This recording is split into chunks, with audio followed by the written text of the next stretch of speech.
too. We don't have to. It's not Larry King, you know. It's chill. Two friends hanging out. Yeah. Well, I'm not a celebrity. So. Well, you're a celebrity in our bowl. So, in case I forget, Nor, welcome to the podcast. Thank you. And this has been a long time coming, a couple years. I've been trying to get you here, and we're making it happen. It sounds like you have some cool things on the books, so I'm gonna let you take it. Yeah, I mean, if I tried to avoid it, but or I did my best to avoid it, but you know how you think about what you're going to say. Oh, yeah. And then one of the things I thought about is I see a therapist every other week, and 90% plus of what I do with her during that hour, she gives me a full hour, is I tell her a story, right? Story of the now, what's going on, and story of my past, and you know. So she knows my story really well. Yeah. But it took, without a hell of a lot of repetition, some, you know, for the emphasis points, but it's taken hundreds of hours. Yeah, the stories are long and juicy. Yeah, and that's of course true for anybody. But, so yeah, whatever. But then I thought, that's one of the reasons I want to meditate a little while first, is I want to really sink and not talk anymore from my head than is necessary. I'd like to talk from the depths, and hopefully you'll be also a guide, and I'll pay attention to whatever guidance you. I love that intention and that direction. Yeah. Instead of speaking from the head, let's speak from the depths. Yeah. When this podcast is at its best, that's where we're speaking from. Mm-hmm. You know, and I just mentioned to you over dinner the idea of dialogos. Mm-hmm. That's one of the goals of this podcast. Is Nick in his own little universe can bring something to the table, Nor in his own little universe.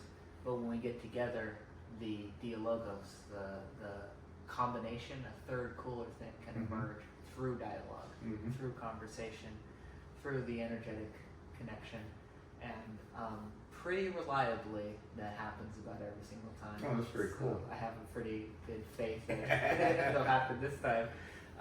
If you want to start off with a meditation, with chanting, whatever. Just a few minutes, couple minutes of meditation, because it also helps settle. And then as we come out, I'll at least do an Om or two, but if it feels appropriate, I'll do a little bit of improv. What I like to do with improv is I tap into what's happening. It's nice because when I do improv on my own, I find I'm repeating a lot of the verses and the the tunes, kind of words seem to, well, the non-words, it's glossolalia, it's, improv. Glossolalia. Yeah, it's like sounds that sound like language but aren't language. Communicate something, but it's not. Yeah, and scat is a form of, improv, but this is a little bit different. But I found a lot of people do it, and it has a name, vocal improv. I did it for years without knowing what the hell it was, just because it felt right. I think I do it too. Yeah. I didn't know. Vocal improv. Yeah, vocal improv is the general term for it. And so what I do when I'm with an individual who I'm doing a session with, I tap into them.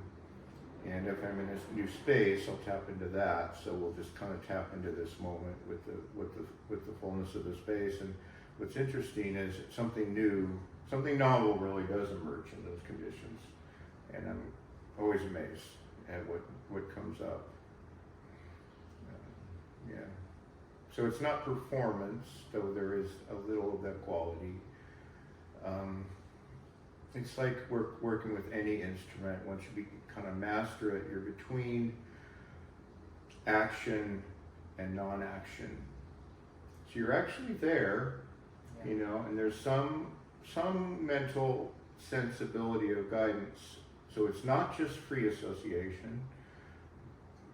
It has intention to it, but that also, if that starts to take over, it falters. So it's interesting. So I do a little of that. If if you need to edit it out, it's fine. course. We'll see how it works. It's funny too because Paul often says verbal jazz. I like to call this a verbal jazz duet. Yeah. So we could, whatever exactly. this one comes up is Yeah. all a part of it. So yeah, just a little settling.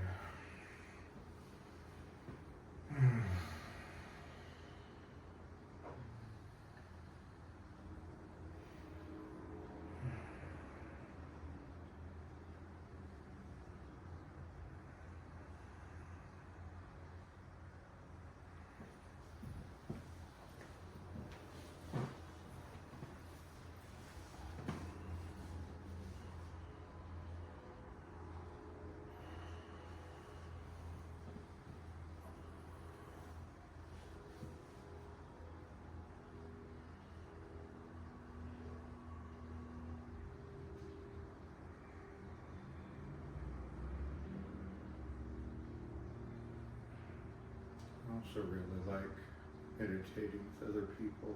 There's a potency to it that is quite amazing. I agree.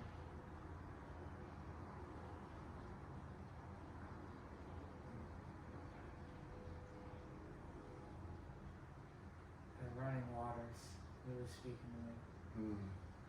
Thanks for reminding.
It's good shit, man.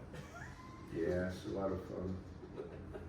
Yeah, so one of the earliest things I learned about sound was this idea, as much as we go with it, of the chakras, and that each of the chakras, which can also be just thought as parts of the body. I mean, you don't have to chakra it, but there are concentrations and physiological correspondence to some of them. Like the heart has, a lot of people know this already, but the heart has lots of neurological tissue in it. There's all sorts of neuroflexi that seem to be literal thinking parts of the body.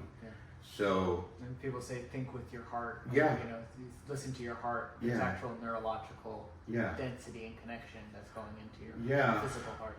Yes. And as much as the witness is a real thing, which I feel it is, like we talked about 1984, and the first realization early in the year was a clarity of the witness. It was a pure, full-on witness, and I'd heard about it and I'd had experiences. As the host, I have to say, not 1984 the book. No, 1984 my year. 1984 in Nor's universe. Yeah, in my universe. I mean, the book, the book is, had a quality of affecting the year. What had happened is I got the intuition to follow my intuition. You're how old at this point? Well, I was born in 59, so 24-ish. Okay. Yeah, 24, 25. Born in 59. Yeah, I'm You're older than my mom. 64th year, I think. Okay, right on. So there was a commitment. I never make New Year's resolutions. I mean, the whole idea is absurd. And now I've learned you just can't make resolutions of change anyway. That's not how change happens for most of us. In any case, I went with it. Someone said, just follow your intuition this year. And I already had, a number of interesting, fascinating things happen through my life that made that possible. And so I basically just did everything my intuition guided me to do. I mean, it was one of the more interesting years of my life. And I was at a gathering of people called the Radical Fairies. It's basically an open spiritual gathering or group of gay men. And back then it was a very potent thing because it was new. It was fairly new, fairly novel, because gay men hadn't found a non-secular way to get together spiritually. So it was all sorts of, including agnostics and atheists and some even few Christians, lots of pagans, of course, and people like me who, eclectically move in and out of different religions. Yeah, I mean, I've made commitments to religion and stuck with things and/or practices, guru practices. It just, when I make a commitment, I kind of become that practice. Yeah. And that's really committing. Well, that's the way that's my tendency. And as the decades wore on, I learned that I could do that without, I get lost in it, but then something would open again and I'd move out of it naturally. And I got pretty lost a few times, sometimes not always to what seemingly was beneficial, but it always kind of seems to flip itself over. Yeah. That's a long story because there must have been 20 of those I get involved with. I will say the last one that I'm committed to fully, which started maybe 7 years ago. I was sitting in Pete's, back when I could, we could sit in Pete's, and it was Pete's Coffee in Northgate. There we go. One corner of the place. And I'm ruminating on how my life is going nowhere. I feel useless and purposeless, and gosh almighty, here it goes again. And and peeking out on that. And then not despair, more like the cottony one. Yeah. You can't go anywhere with. Yeah. No juice. Yeah. Wow, there's no juice here. And the little voiceless voice, I won't say it was a voice because though I have occasionally heard voices, this one was a strong voice without words. Said. Those are my favorite kind, yeah. I can relate to that. Yeah. Literally said, you can pray, or you can still pray. You can still pray. Or it might have just said you can pray. And the way spontaneous practices work is you don't think about whether to do it or not. If you have the opportunity, you start right there. And it wasn't foreign to me, it wasn't. So the prayer was I simply put out positive energy into like a kind of Tonglen. A lot of Tonglen arose in the next few years, but just a kind of. Tonglen is a Buddhist practice of drawing in the negative qualities and then breathing out the positive qualities, and it's surprisingly powerful. Yeah. And without even thinking about it, your body just seems to do it, and it's counterintuitive because you think if you're drawing in goop, you're going to become goop. But that breathing out of something positive and integral opens it up. In any case, I wasn't exactly doing Tonglen at that point, but I was breathing out just a sense of positivity into the world. And just flipped immediately. Everything flipped. And that started a commitment which has continued the last 7-ish years. There were a series of meditations that arose. There were a series of contacts, but at that point, it was the whole be your own guru thing. And I knew that there was never going to be a time again, well, as much as anybody can know anything, but it was a heartfelt sense. There was no longer a need to commit fully to Or an external or- practice yeah. or person. Mhm. That the internal suffices. And what I've looked at is everybody that's authentically realized on whatever level or not, apparently almost everybody does this. I'm not tooting my own horn exactly. You know, I don't shy away from the reality, even if it sounds egotistic, you know. Yeah. Even prideful. I've learned to be okay with a certain amount of pride in context. I like, speaking of Mike Z, his guru before Paul, Fred Davis. Oh yeah, good old Fred. He's been on the podcast. Oh, I neat. did a podcast with him. Fred, you do a podcast with Fred? That's great. Yeah, over Zoom.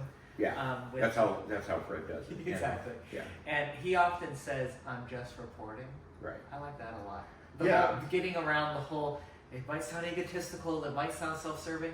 I'm just reporting. I'm just reporting. And that resonates with me too. Yeah. Of like, I'm just reporting, and then I'll say something that someone could take as, oh, he's tooting his own horn. And I'm like, I'm being as honest as I can of what the experience is from this subjective, vantage point. And so I think that's where you're speaking from.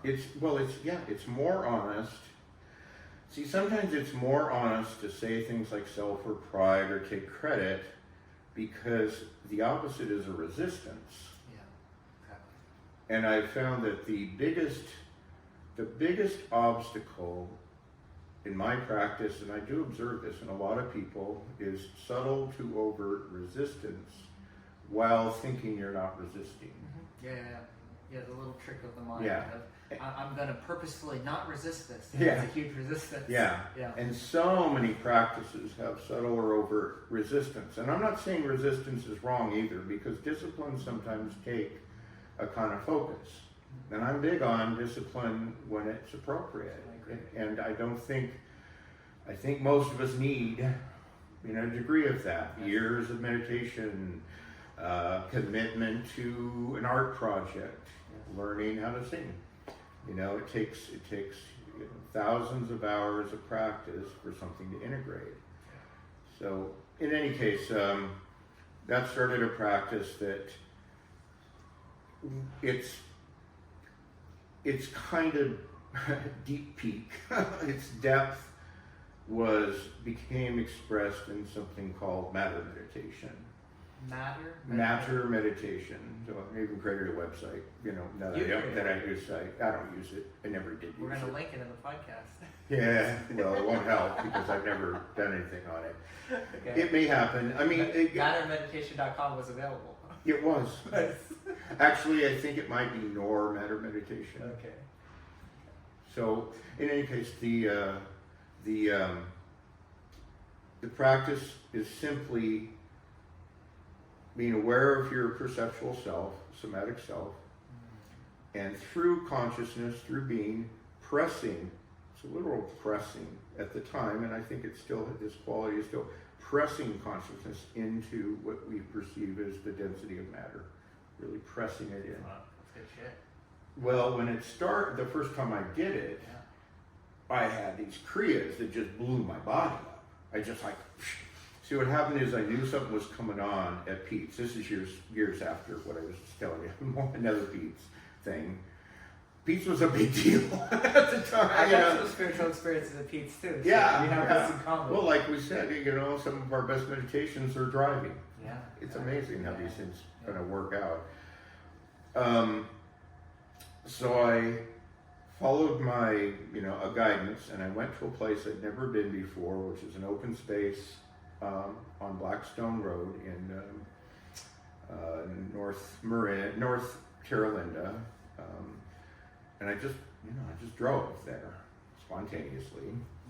Walked in, wasn't a long walk, sat on a bench they happened to have there, and then started the matter meditation. And I went through these kriyas that were just, blew me up.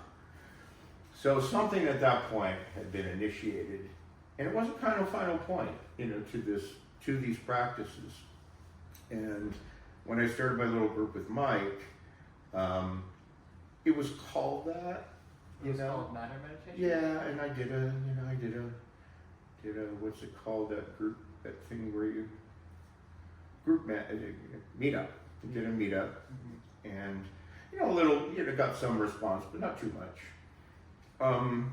And it's not that I haven't transcended that practice per se. There's various integrations that happen with matter meditation. I think that is something that I haven't seen people do that way before. I'd never heard anything like it. I'm into this shit. Yeah. And just that little moment where you said press consciousness into matter, I felt, oh shit. I'm on camera, so I didn't want to go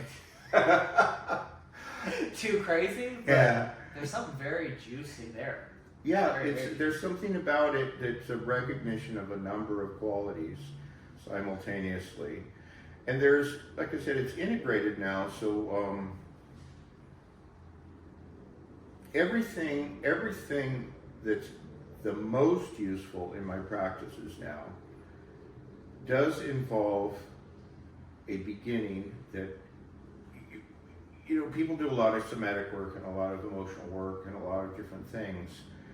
And I found for myself, and I think this is somewhat universal from what I can tell, is if you don't start with presence, so you start with whatever realization or presence you have, and I did find as I was showing other people these practices, you had to actually start with a somatic sense of your presence. So it had to be in the body, or at least in a proprioceptive sense of you being here as presence, and then move into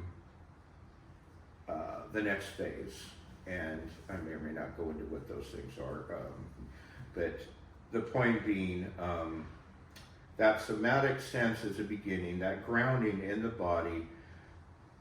Part of it is the recognition that that's our primary nature. So don't start, it doesn't hurt to start with the painful emotion, but to always go back first to that presence, however people define it. And I did learn from a teacher named Linda Clare about this somatic meditation that I think was probably a Vipassana practice. She studied Soto Zen, Rinzai Zen, Vipassana. She did a lot of these things before she's a person that is willing to recognize that she's enlightened. She used the word enlightened.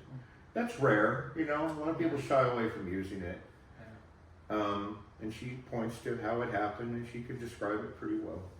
Anyway, I learned that meditation from her, which I like. I think it's just a basic Vipassana, being aware of your body and then being present in it. And we'll get back to the witness thing in a second. Hey, but this is present time. See, this is present time. This is present time, and this is what's coming up now. My now process, so to speak. These are the things that are integrated in. Like I go through phases where I'll do formal practice, a lot of formal practice, once or twice a day, 20 minutes to an hour, it'll involve various things, whatever meditation practices I'm into at that point, usually very, very simple. Also, I'll put a little note here. After you practiced a number of years,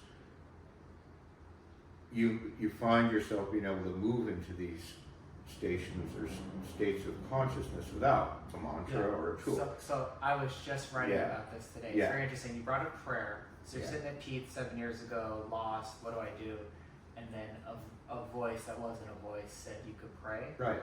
So this morning. That catalyzed. Yes. Yeah. This morning I was writing an article for my LSB, Laughing Stoic Buddha, and I was writing about prayer, and I was finishing up something about prayer, which Keith, you remember Keith Thompson? Yeah, he used to come talk. He reads everything that I write. That's so sweet. I'm so honored because he's a professional published author, and he gives me feedback. And he said one time, hey, it occurred to me today during my run. He runs, these 5-10 mile runs a day. He goes, you should write about prayer. And I said, oh, that's really cool. And actually, you're involved in that too, because that satsang we had gone to before, we went to coffee, we were at Paul's house, and somebody was talking about their big dilemma in their life, their big personality flaw, and this and that. Oh, that woman? Yes. And you and you said something which I've remembered and I thought of today when I was writing about prayer. When you said, my prayer for you is that you find healing in that, or something along those lines. Mm-hmm. And I remember hearing you say that and going, that's cool. I like that framing. My prayer for you is this. And people have baggage. It's what part of what I wrote about today. People have baggage around the word prayer, right? Whatever religious background, whatever guilt, whatever the hell goes. Oh, like praying for your baseball team to win. It's so funny you say that too. Synchronicities, because I wrote in my article that's coming out tomorrow morning. I used to pray for as a kid for protection, for security, and to make the baseball team. And to make the baseball team. Yeah, well, that's qualitatively different, though. Of course, yeah. You know, it's not a specific team. It's a way of opening a line into your life. Yeah, right? I mean, we could take a quick little side note. I know we'll keep you on track here. Yeah. I'm going to take you back to 1984, by the way. Right. I'm a good host. Yeah. But just talking about prayer a little bit, part of what I was arguing in the article was prayer to me. I think the title I put was prayer, a conversation and connection to a higher power. Mm-hmm. And I was sort of putting the point across that, you can be an atheist, you can be a non-believer, you can be a agnostic. Run the empirical experiment of prayer, because it's all kind of a personal thing. Right. It's all what is the ego? What is this sense of a separate individual, small self that's alone and isolated in the world, right? And what is that sense of consciousness of everything that is expressing through this story that we call this individual self? Right. And to me, prayer kind of marries those two in a really cool way. And it's a practice, as you were getting at, something you can repeatedly do and practice, and that you were saying at a certain point you don't need the cue. You sort of, Paul talks about this, it's like you have a headache, you don't really notice the moment the headache's on. Mm-hmm. You just, and all of a sudden you go, oh, the headache's gone. When did that happen? Right? That's something that can happen with prayer. As I move my neck and open the head. That's something I've found, just reporting, can happen with prayer and meditation, where I go, I was saying in the article, being prayerful. Instead of praying, instead of Nick is going to pray, you find yourself being prayerful. Instead of sitting down to meditate, which I've done, not bragging, every day this year since January 1st. I've done 10 minutes of meditation. Nice. It's a streak that it'd feel weird to end at this point because I'm almost to the end of the year. But that's 10 minutes first thing in the morning, and I find often throughout the day I'm being meditated, right? And there was no intention, there was no thought. It's like whoa, the headache's gone. It's like whoa, I'm being meditated. And out hiking in nature, even in work, even in chaos, you step into this meditative state without any intention. You step into this prayerful state without any intention. And that's a step of practice. The step of practice is when it becomes habitual. Yes, it doesn't happen by accident. Yeah, the intention has to be there in the first place. Yeah, and I'm not saying there's not prodigies. There's prodigies in various things, and that's a special case. But people aren't special cases. People are just people. And even if you are a prodigy, it doesn't mean you're not missing big parts of your life. I mean, one of the problems with being a prodigy is you may miss other aspects of activity because you get so focused on the thing you're good at, which is one of my biggest failings. What do you feel that you're a prodigy in anything? No, not a prodigy. I'd say, though, one of the qualities that I do find fairly rare, that I would be the most, what I'd consider the most special aspect of my contribution to the world is a combination of a deep love of logic, rationality, facts, which of course includes science and maths, as the English say, and a deep commitment to the metaphysical, the spiritual, and a weaving of those two together, because I do find most people seem to be somewhat deficient in either of those, and what ends up happening is, how I've been thinking about it lately is when the psychic field starts coming through, intuition and stuff, you're more vulnerable to the illusions of the psychic. Like I can move into psychic readings, channelings, I could channel a lot of stuff. But if I don't look back afterwards and say, well, how much of that was I talking about fact and how much of it was I telling a story that's from a more mythical standpoint, and then I'm not owning that, that's really kind of how charisma starts taking over. I can get very charismatic when that's happening. And when there's no checks and balances, whether it's internal or external, it can run amok. Yeah, and you get an audience, and then you're just like, on a cult. You got a cult. Take it that far. Well, if we talk, however much we talk about 1984, that's actually something that came up around that. So this is a little bit. You ever seen the movie Memento? It goes out of sequence. Yeah, I've only seen it once. Okay. But I had a kind of realization after seeing that movie. Oh, interesting. Because one of the qualities of Memento is we have no advantage over the guy. If we saw it from beginning to end, we saw a timeline from beginning to end, we'd have this huge advantage over him, right? But by seeing it from his viewpoint, we're in his shoes, so to speak. Yeah. And that made the film work. Wow. Yeah. Yeah, that's a very interesting realization. Yeah, there's a lot of compassion that gets to arise from that. Yeah. And even though, it has an interesting, painful, twisted end, it's still, a cool thing. So this podcast is going to be a little bit like Memento because we started in the middle. Yeah. We went to the end. There's more to explore at the end. Yeah. But now we sort of ended up back in the middle, and I'm going to take you back a little bit further because we were talking a little bit about... One quick thing about Memento, by the way. Yes.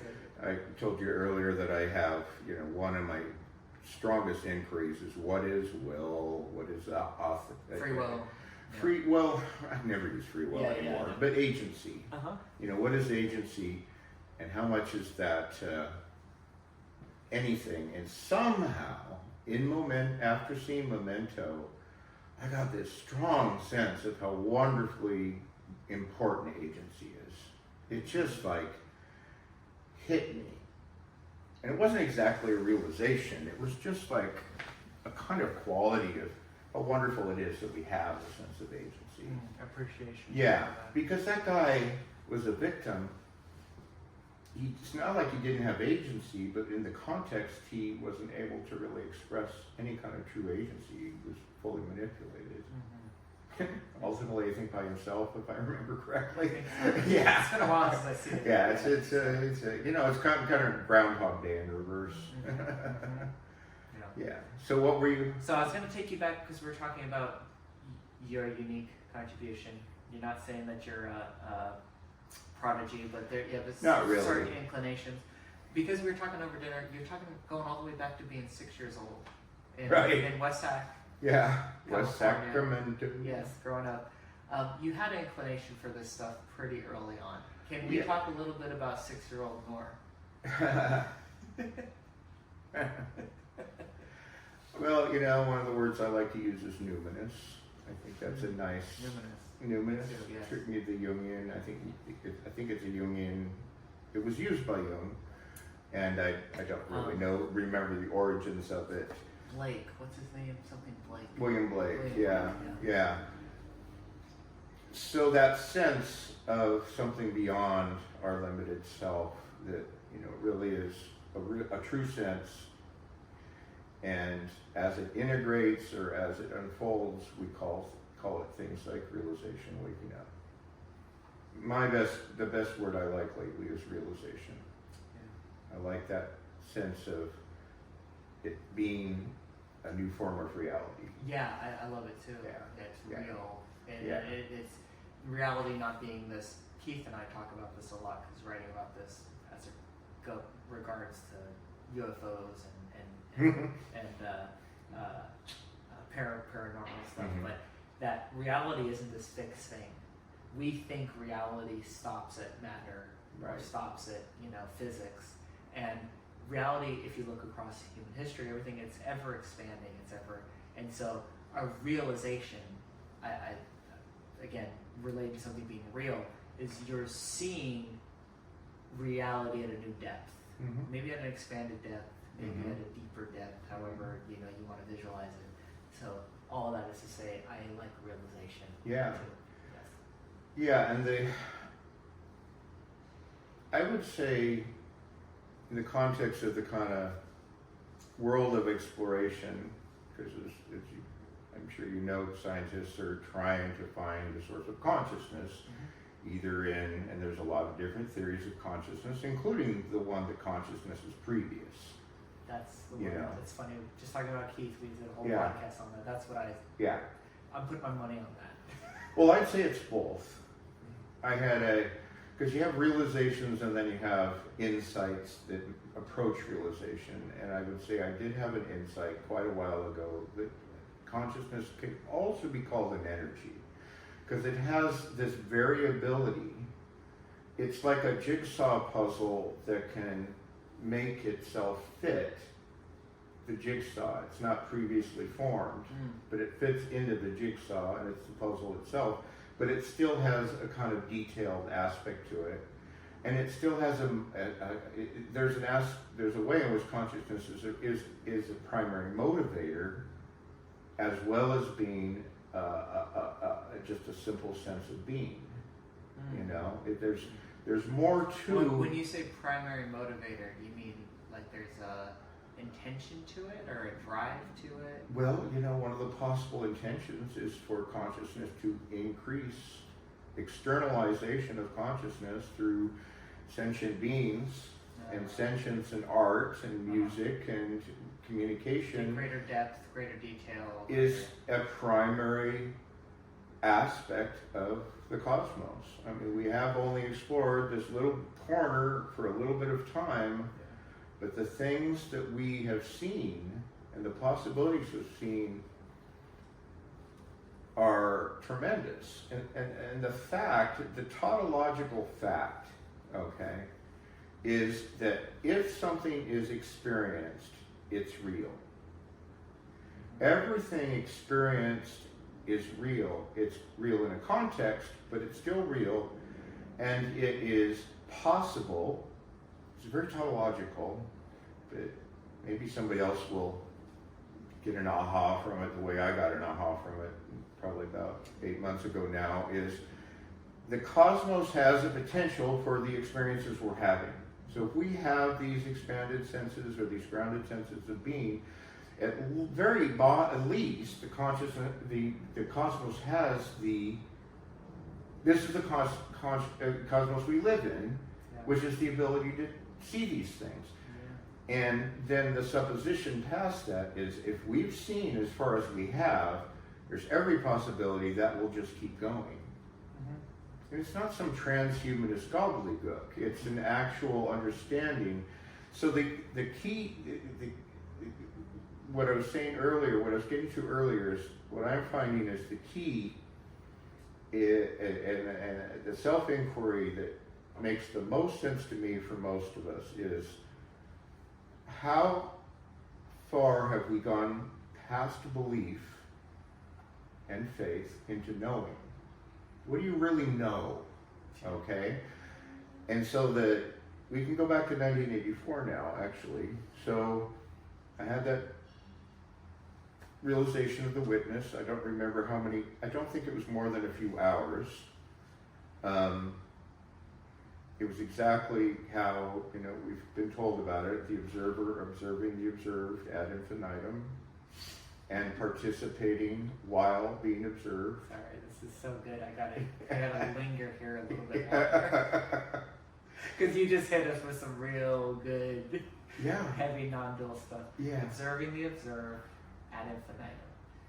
What did that feel like using the limited tools that we have of language? Right.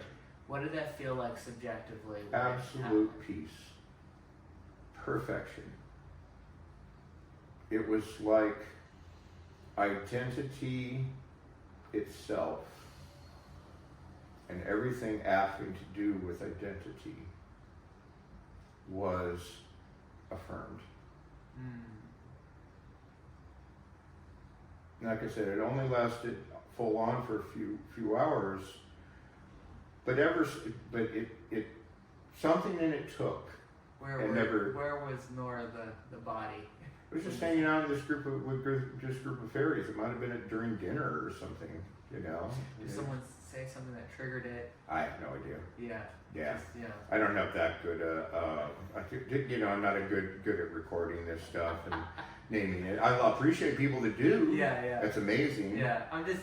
Yeah. The story of it, I'm mining. Well, let's just say that as far as I can tell, it can happen at any time to anybody in any circumstance. I agree with that. Yeah. Yes. Like a lot of people get it when they're in great pain, you know. Interesting. And then there's a sense of the pain continues, but I'm able to see it and experience it at the same time. Mm-hmm. Yeah.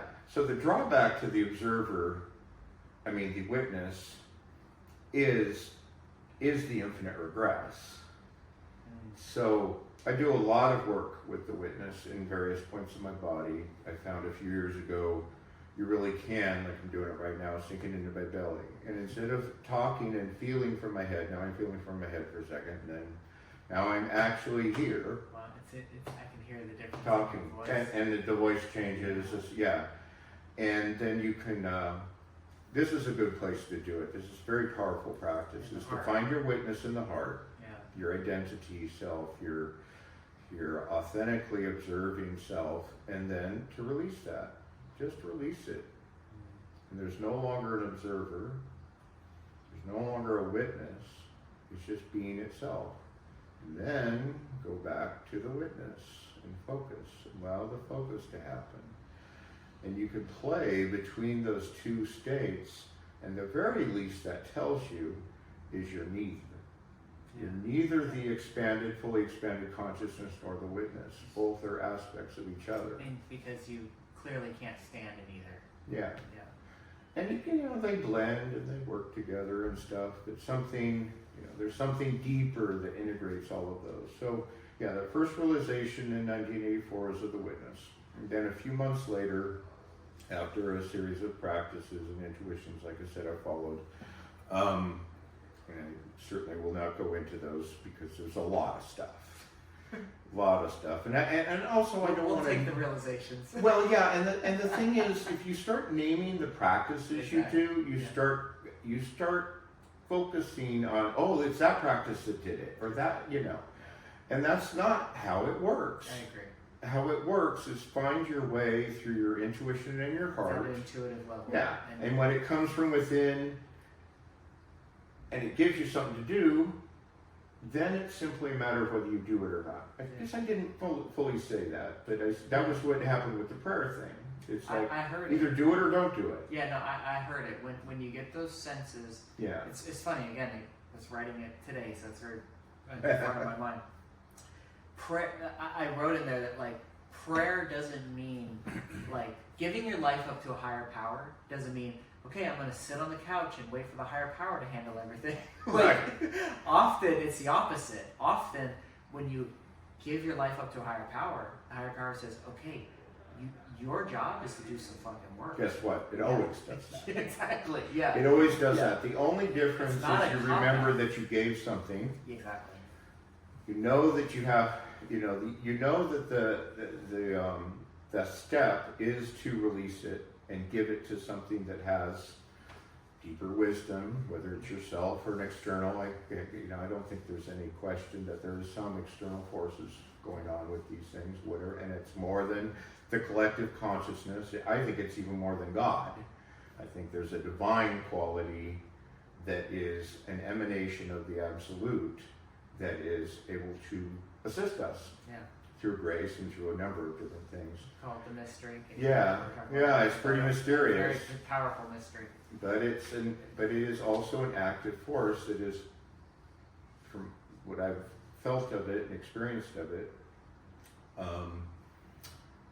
is the closest thing there is to an active force that is also rested in the absolute itself. So that's why it's godly, or divine.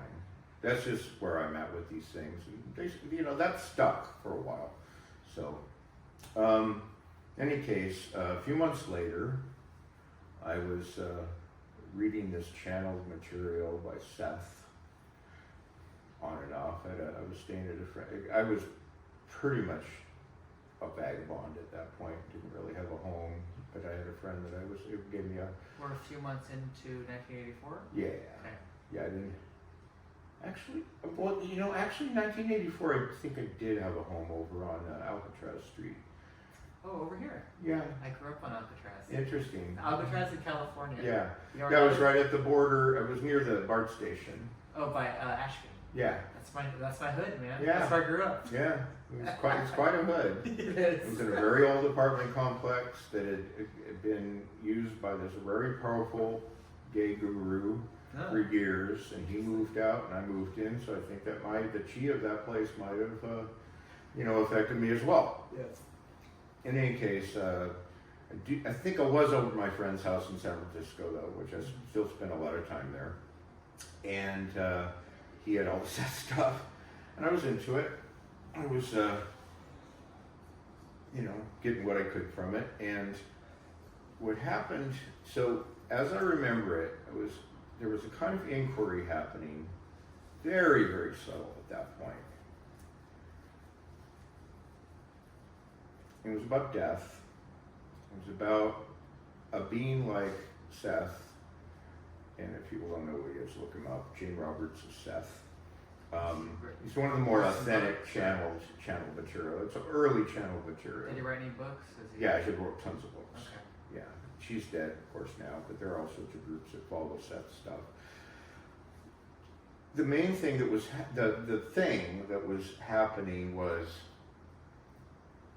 I had had lots and lots of psychic experiences. I had been doing Jinshin for 20 years, and in Jinshin you actually physically feel the energy moving through people's bodies. You know that the chi is real because you feel it. You just really literally feel it. And those of us that have worked in these fields, we know that psychic forces are real. Whatever their drawbacks, they do exist. We sometimes know a future event before it happens. There's telepathic experiences. And then the etheric, which is kind of what you could say between the physical or the material and the psychic, is more the chi, the body chi and stuff. So all these things had built up. I'd been a Christian at least twice, been saved, let go of it, witch, atheist, Urantia book, and writers of will books, and really got into all these things. You were committed. I was committed, and I was never uncommitted. What I learned kept. But what's interesting? Well, that's a cool quality that you can go all in on something, that you can commit to something. It worked for me. Yeah. When you do it, so here's the tension, right? You forget. I literally forgot for a period of time my resistance.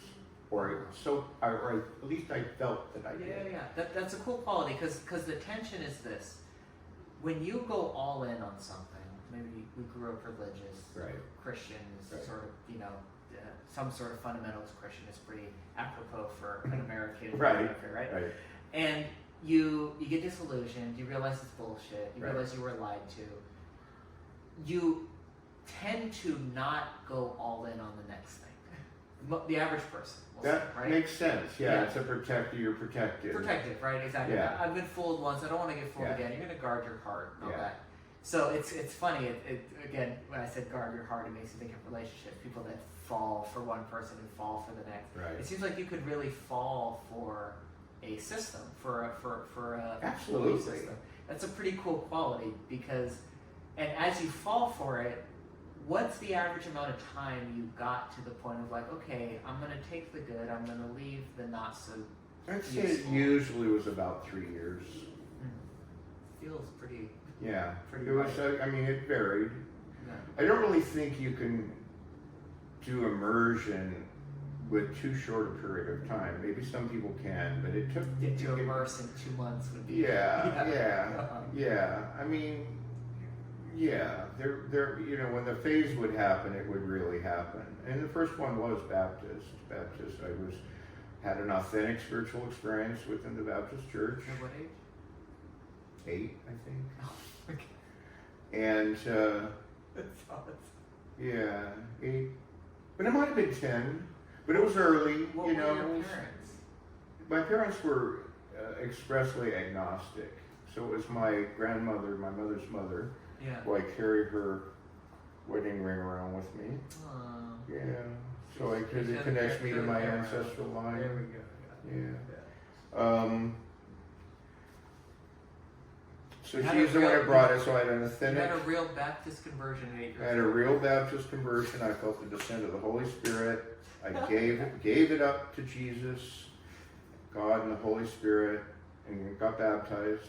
Yeah. You know, You're I actually did that twice over. I did it again a few years later. So you know, I was out, but then I got back in. But I had done, you know, converted to a number of things. I mean, I was a witch and an atheist and a few other things between there. So when you're, you know, I mean, its developmental periods are shorter when you're younger. I think So I suppose I could spend a year and a half and still get it. I don't think I was an atheist much more than a year. But I was a good atheist. Yeah, I was a solid atheist. I remember telling some people how I was an atheist and they were arguing with me. And I'm like, nope. What reminded me of is the break that happened is I'm sitting in church and hearing this stuff about the great patriarch, this great God, and even a little bit of his angry stuff. And I'm sitting there and thinking, I got one of those at home. What the fuck am I doing here worshiping this Dad. breaker of families, Yes. this alcoholic? I mean, he was a great guy in many ways, but he was an alcoholic breaker of families. A little abusive. That my mom told him she was the abuser in the household, and she took on all that. Yeah. The beating things. He tried to beat us once, and she said, no, I'm the one that don't touch those kids. Yeah. I'm gonna beat them. Yeah, good for mom. Yeah, but anyway, and it broke. It broke just like that, you know, and it broke into atheism, which was the most appropriate thing. I think I was also taking a course in evolution in elementary school. That's a good combo. Yeah, I think it was 5th grade, and there was a class called classification and evolution, which was, back then they were just starting elective, you know, so it was an elective. You could choose to take evolution. Yeah, so I took classification and evolution, so it helped, you know. I think it was, they tied together. In any case, that was, so there's been a number of authentic conversions even. There's been where, you know, just a lot had happened. But mid-1984, what happened is, like I said, there was this kind of subtle inquiry that recognized, Seth Hussein is a dead guy. He's a being without a body. Mm-hmm. And I realized I didn't really quite believe that. And I realized I don't really quite believe anything. So this is very good. Practical question. Uh-huh. Seth was channeling through someone? Jane Roberts. And then she was writing all this stuff. She was writing all Seth's Yeah, but stuff. she was mostly an unconscious channel. Got it. Who would come through her and write all this. And she wouldn't remember it. No, she'd have to read it before she could get it. Okay. And then she wrote her own stuff too. Just for practical Yeah, context. a lot of it was, you know, psychic explorations, many worlds theory. They were going off on many worlds theory, timelines, probable realities. Multiple dimensions. Yeah. Yeah. It's just some good stuff out there. Very good. Okay, now I'm at that because it was very juicy. Yeah. So you realize I don't really believe this. So I saw the landscape of my disbelief, That's a very good felt phrase. the land, fully The felt the landscape of my my disbelief. yeah. It's a good place to tap into. The resistance, Yes. that resistance that was kind of like the scientist, or at least what I thought a scientist was. The scientific at the time. method at its purest. And all that broke, and the very odd affirmation or inquiry was, it's very silly, but it worked. Seth isn't lying. And I realized there really was this dead guy that could talk. So every single one of those house of cards that I was holding up melted, and the hymen of doubt, I don't know if it had a location or not, it was a full body experience really. The hymen of doubt was broken. It just ripped. And this flood of realization came through that was now affected all the learning I had done and the wisdom that had been gathered, and even some kind of realizations were validated fully as existence and truth itself. Okay?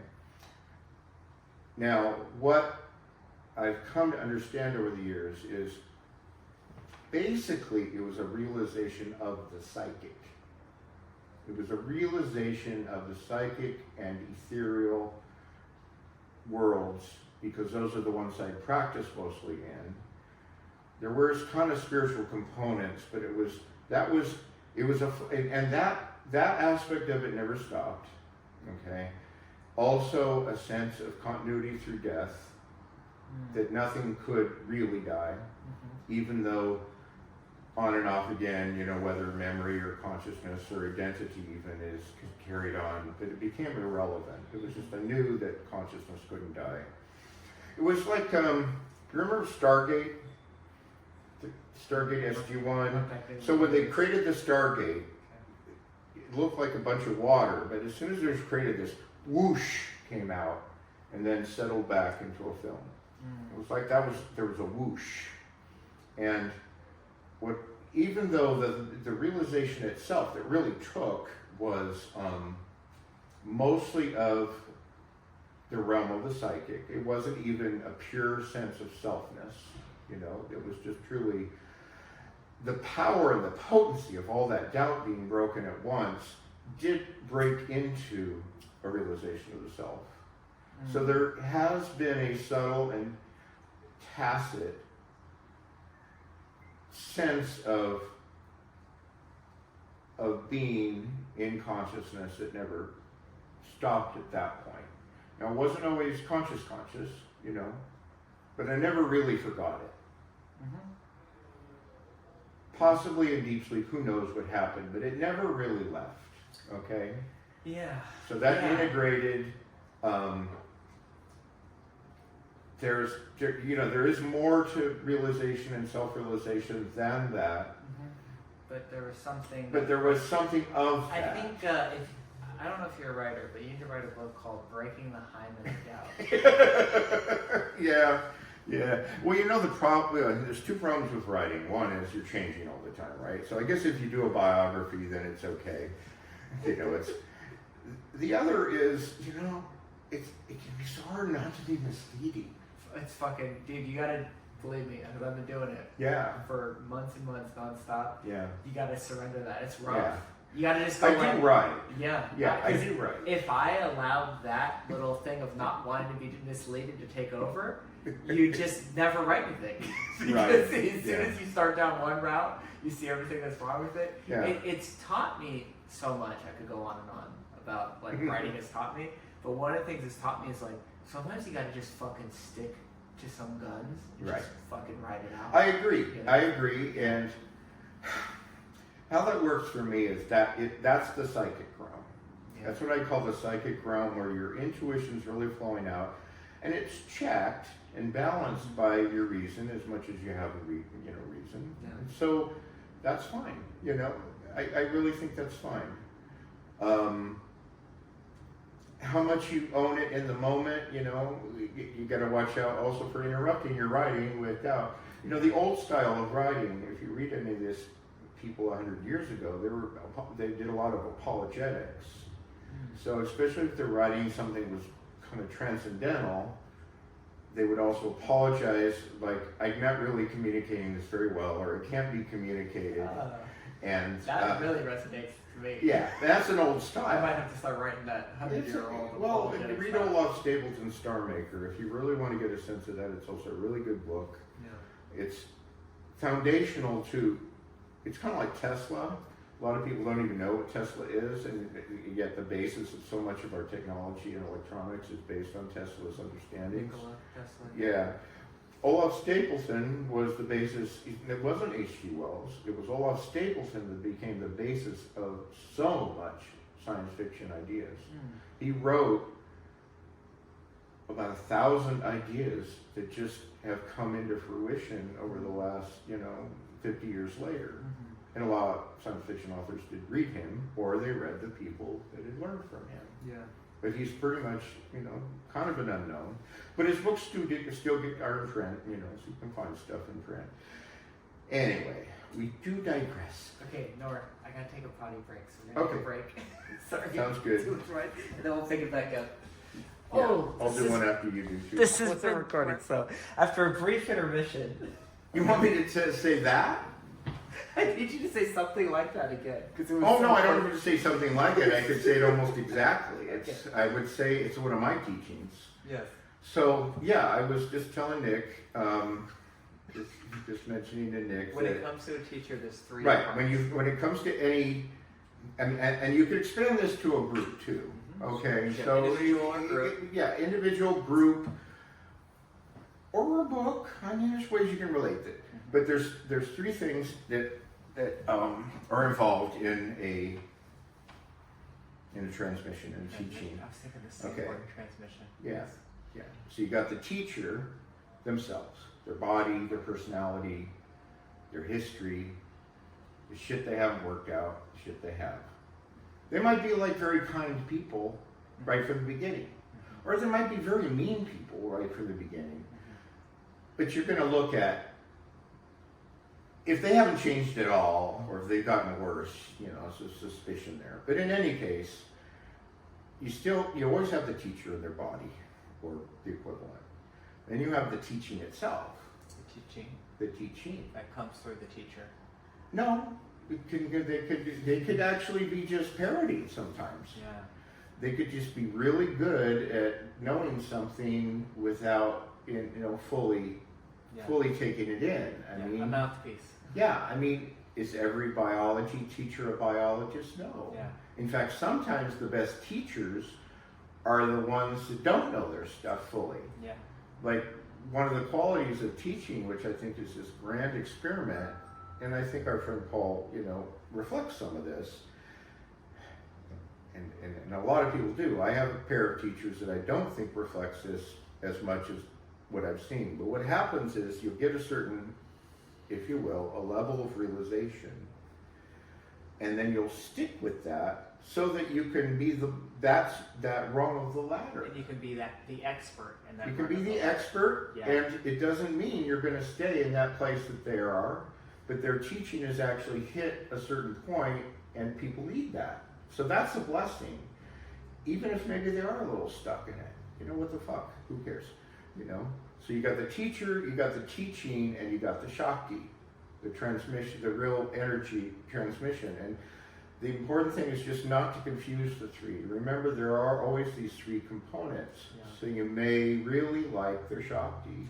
I'm going to linger a little bit of Shakti because I've done coming close to 40 episodes of this podcast. Right. We've never gotten too deep into Shakti.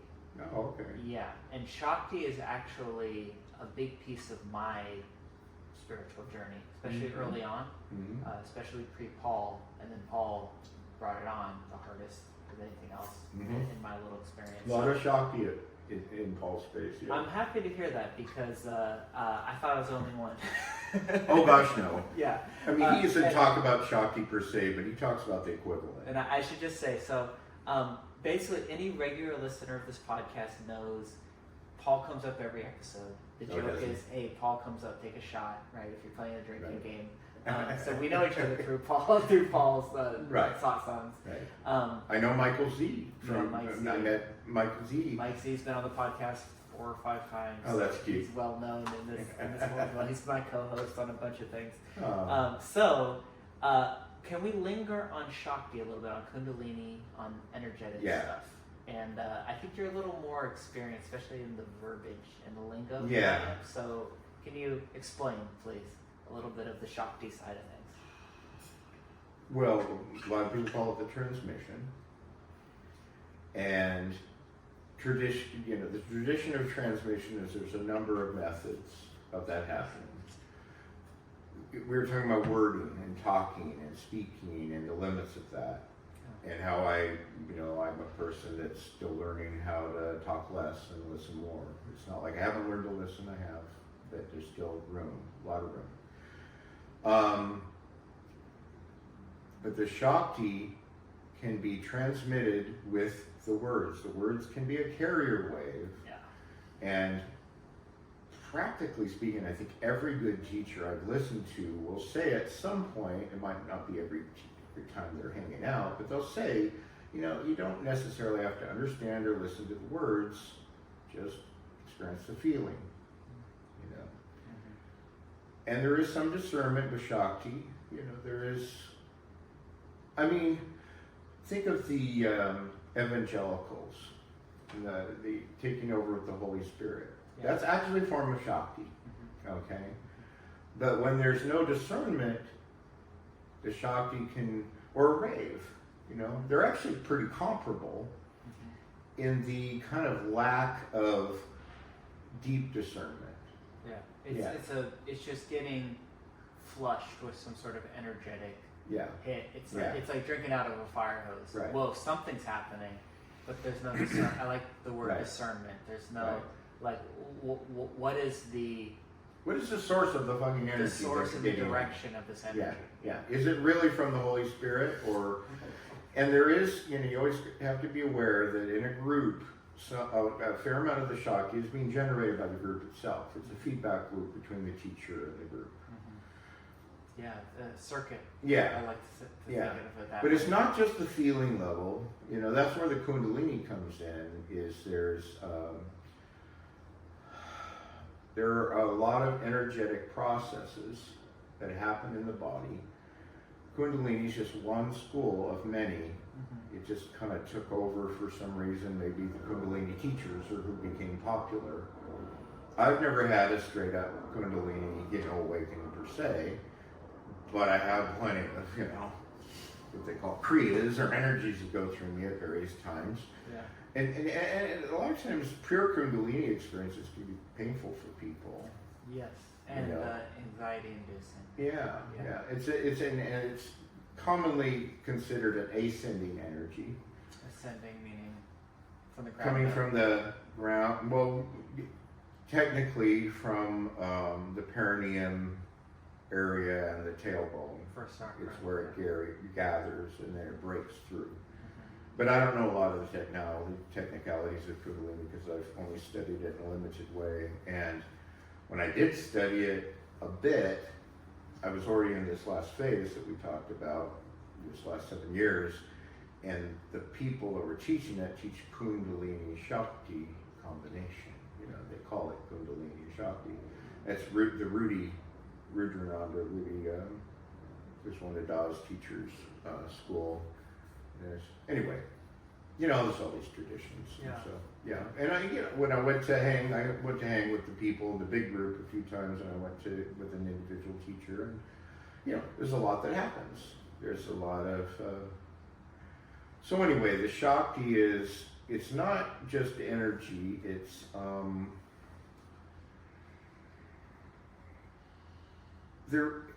kind of like, one comparison I could put is it's the consciousness of an animal. There's a purity of being and a purity of energy. Not a lot of story, not a lot of overlay. Doesn't have to be, It's not like the Akashic records are coming through. It's more it's also comparable to taking drugs, though So I it's was a thinking little the more same thing. pure. Yeah, I was thinking the same I thing. think it's a little more pure. I mean, it's understood that to some degree the Shakti is what's leading you into the teaching on a deeper level. I have mixed feelings about that because a lot of Shakti in various groups has happened, and I'm not sure how much more awake I am because of it directly. Yeah. But you can't separate yourself from your life.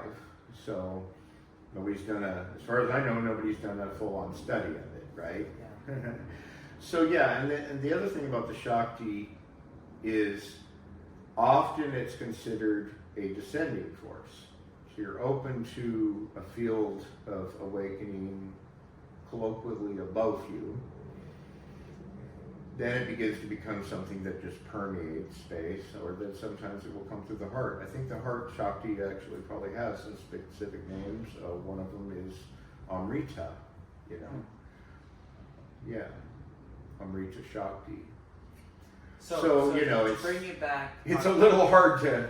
Yeah. No. Because I'm sure there's a science to it, but I'm not, you know. Yeah. But you do feel it.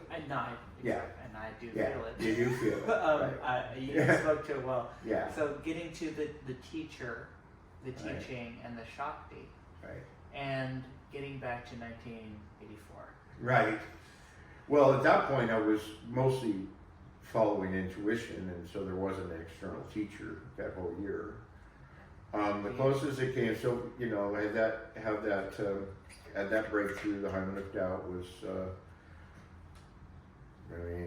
I call it a hymen of doubt partially because essentially the tradition is once you're not a virgin, you're not a virgin. I have to say, because the synchronicity is too good. You know, my name's Bibeau, my last name.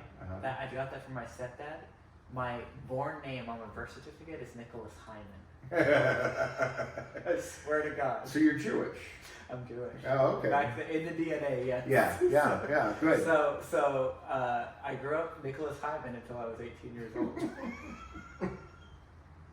You get any trouble for it?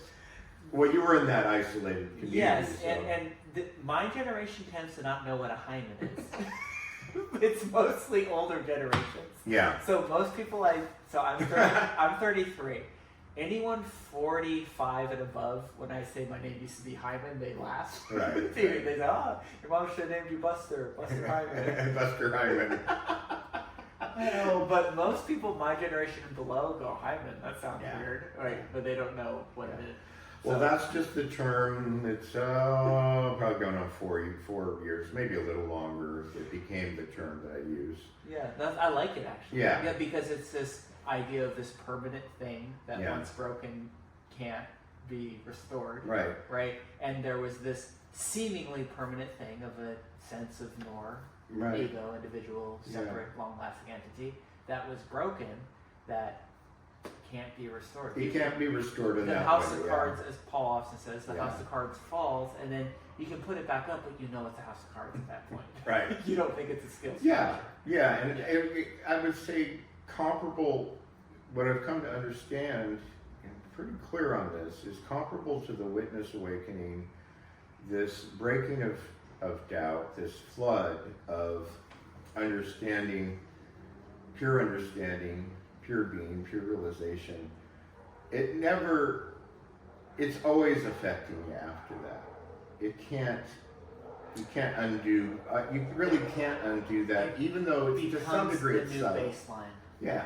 Yeah, that's Yeah. always there. Yeah. Yeah, like I said, it's subtle. Sometimes you can really get lost in the bullshit, but that realization is still there. The sense never quite falls away. Yeah. I would say I've had a similar Nice. experience. Yeah. And it's going on 4.5 years, Yeah. and it came from listening to Paul, but it could come from anything, right? And that, Paul talks about being convinced. I was convinced. Mhm. Not I, Nick, but Right. whenever this little conscious expression was convinced, and I get way the fuck out there, and I can, go through turmoil and doubt and crises and all that shit. But that part of me, which is convinced, which is realized, is never It's there. It seems to be there. No, I get it. I get it, Yeah. and it changes everything and nothing. It's one of those wonderful things that it gives you the universe, but you still gotta tap into your life. Yeah. You know, you've It's got. not a get out of jail free card. Yeah. Yeah. Yeah, and it's not magic. No. That's the difference between realization or enlightenment and magic. It's not exactly, it's certainly not primarily functional. Yes. It alters things, and I would say it alters, in a sense it's Newtonian, that it alters your path. So you're shifted, you go into different orbit, but that still takes a long time for various people to process and to work with. A little more clarity will come from that when I mention the third one. So as the months went on, I continued to practice the process of following my intuition, and I was doing microdosing before it's ever been talked about, right? So I did combo microdosing, I did spontaneous bodily movements. Microdosing what? Oh gosh, I don't know, everything I could get my hands on at various times in various combinations. I love alchemy, I love the alchemy process. Not too often. I'm not saying, I did 100 of them. Yeah, when you get around to it. There was no ayahuasca, but there was probably mescaline involved, LSD, psilocybin, neurotropics, some pot sometimes, though as I've mentioned, that's really hasn't been my THC has not been my best path. Yeah, that's funny. I would agree. That's Yeah. interesting. I find, in the same way alcohol can seem to bring consciousness below, I find THC can sometimes do that. It's sort of a little bit of a wild card that sometimes it brings you up, sometimes it brings you down, and so that's I mean, affirming. if you use it as a yogic stimulant, it does kind of help you find the parts of your body that you're not aware of. Yeah, absolutely. And if you practice with that can be very powerful. Which is still depending on your biochemistry. I mean, I was just a person that I think it overstimulated my adrenal glands, and I just would get paranoid. And it's apparently a lot of people just don't get that, and they just really love the stuff. Yeah. Too much, I think, because like any drug, it loses its potency, and then you have to do more and more to get the same effect. Yeah, and it can become psychologically addicting. Yeah. And there are both esoteric and medical reasons for not using too much. But I would say one really good example of a friend of mine who takes a number of antipsychotic and other kinds of medications. She's quite clear that the pot eliminates the need for a number of medications. So that's a win-win. Yeah. That's a in that win-win. case, the way the dials are set, Yeah. if it's gonna set your dials right, and it gets you away from the other medication, then you're winning. Because our medication, is not still up to par with what.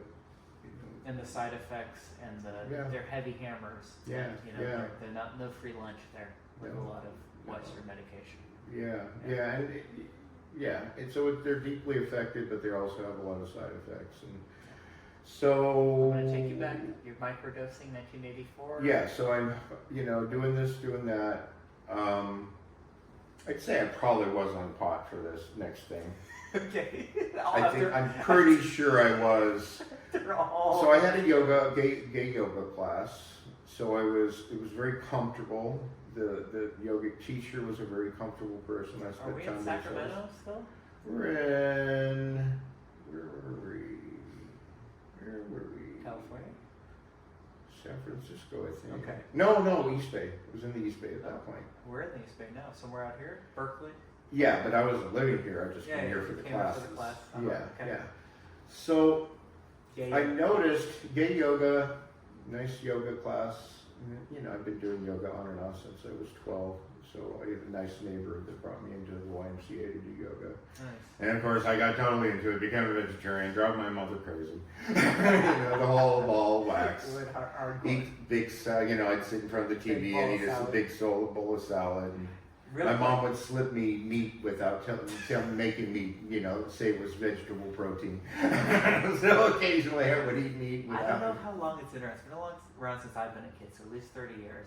Intermezzo on Telegraph in Berkeley. Big bowls of salad. You ever been Yeah. there? Oh, yeah. Okay, Yeah. Intermezzo. So they came back. They were gone for about 10 years Mhm. because they burned down. They came back a few years back. So we'll go to Intermezzo sometime. Okay. And get a big bowl of salad. I think there's one on 9th too.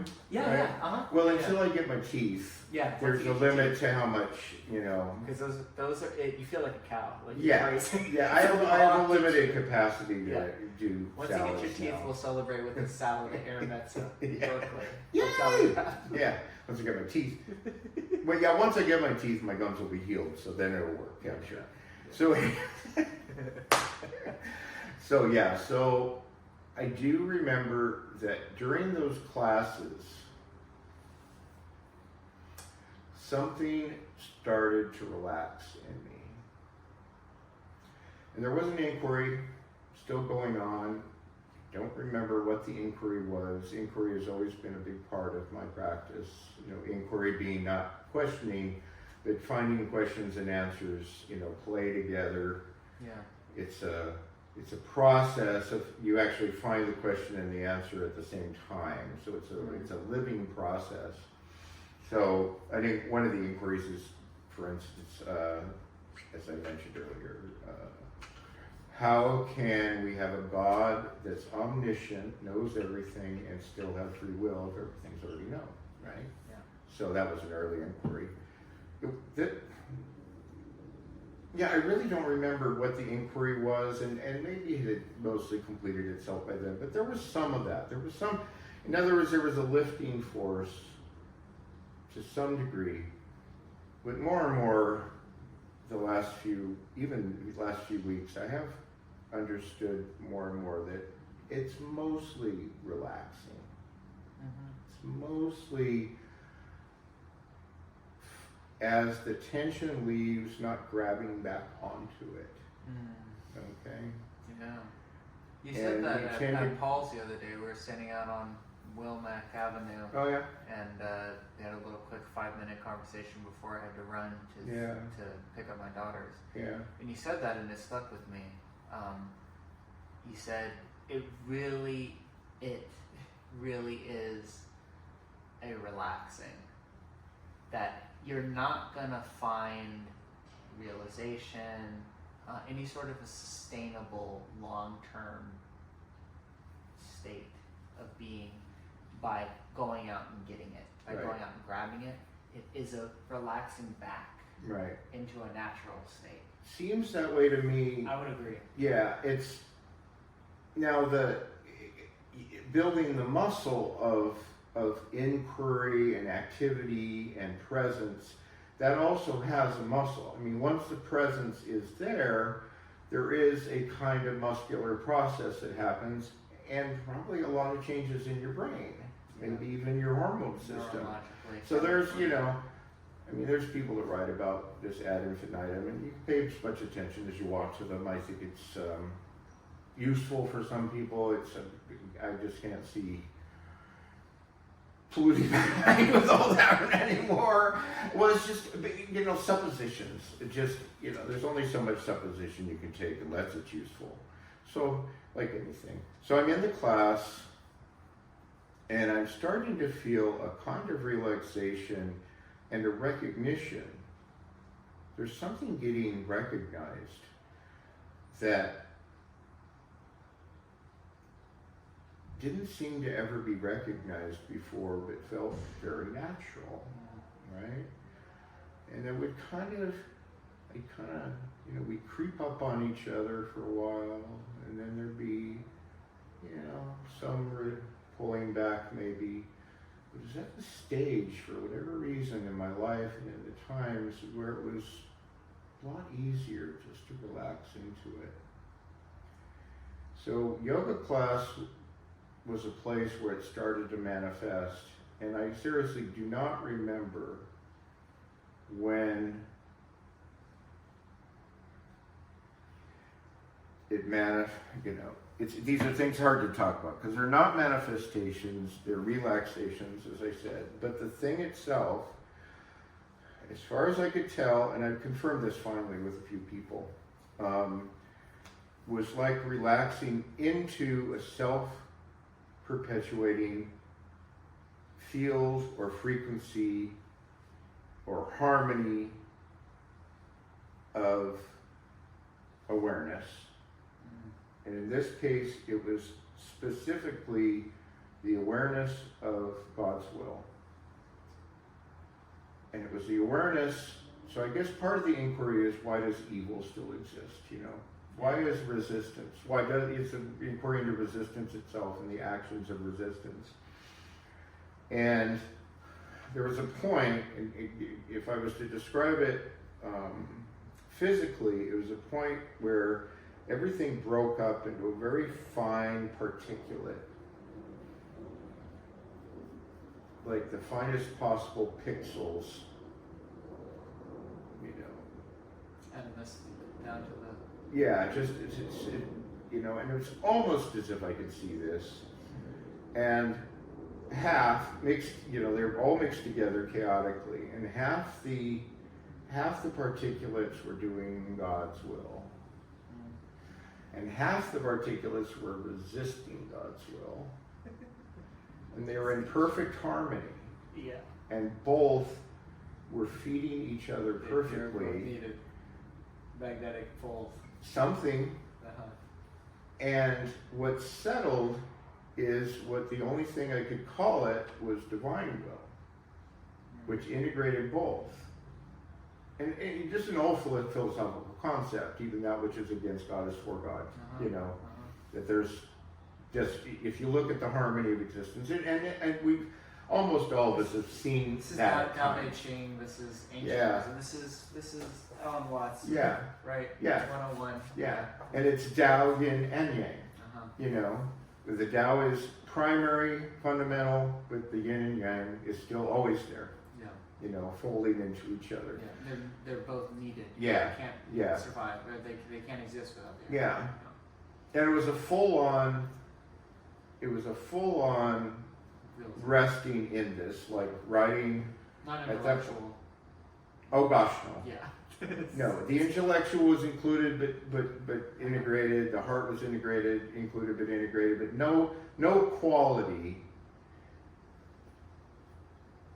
It was fundamentally without quality, because once that was seen, then divine will just became the lack of quality, the lack of the need for quality anymore.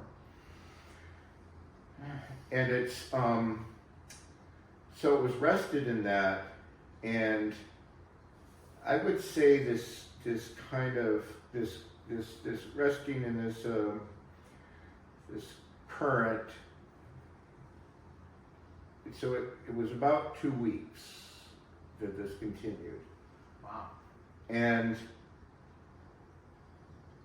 I've confirmed this too, finally. It's finally to get somebody to talk about it like this.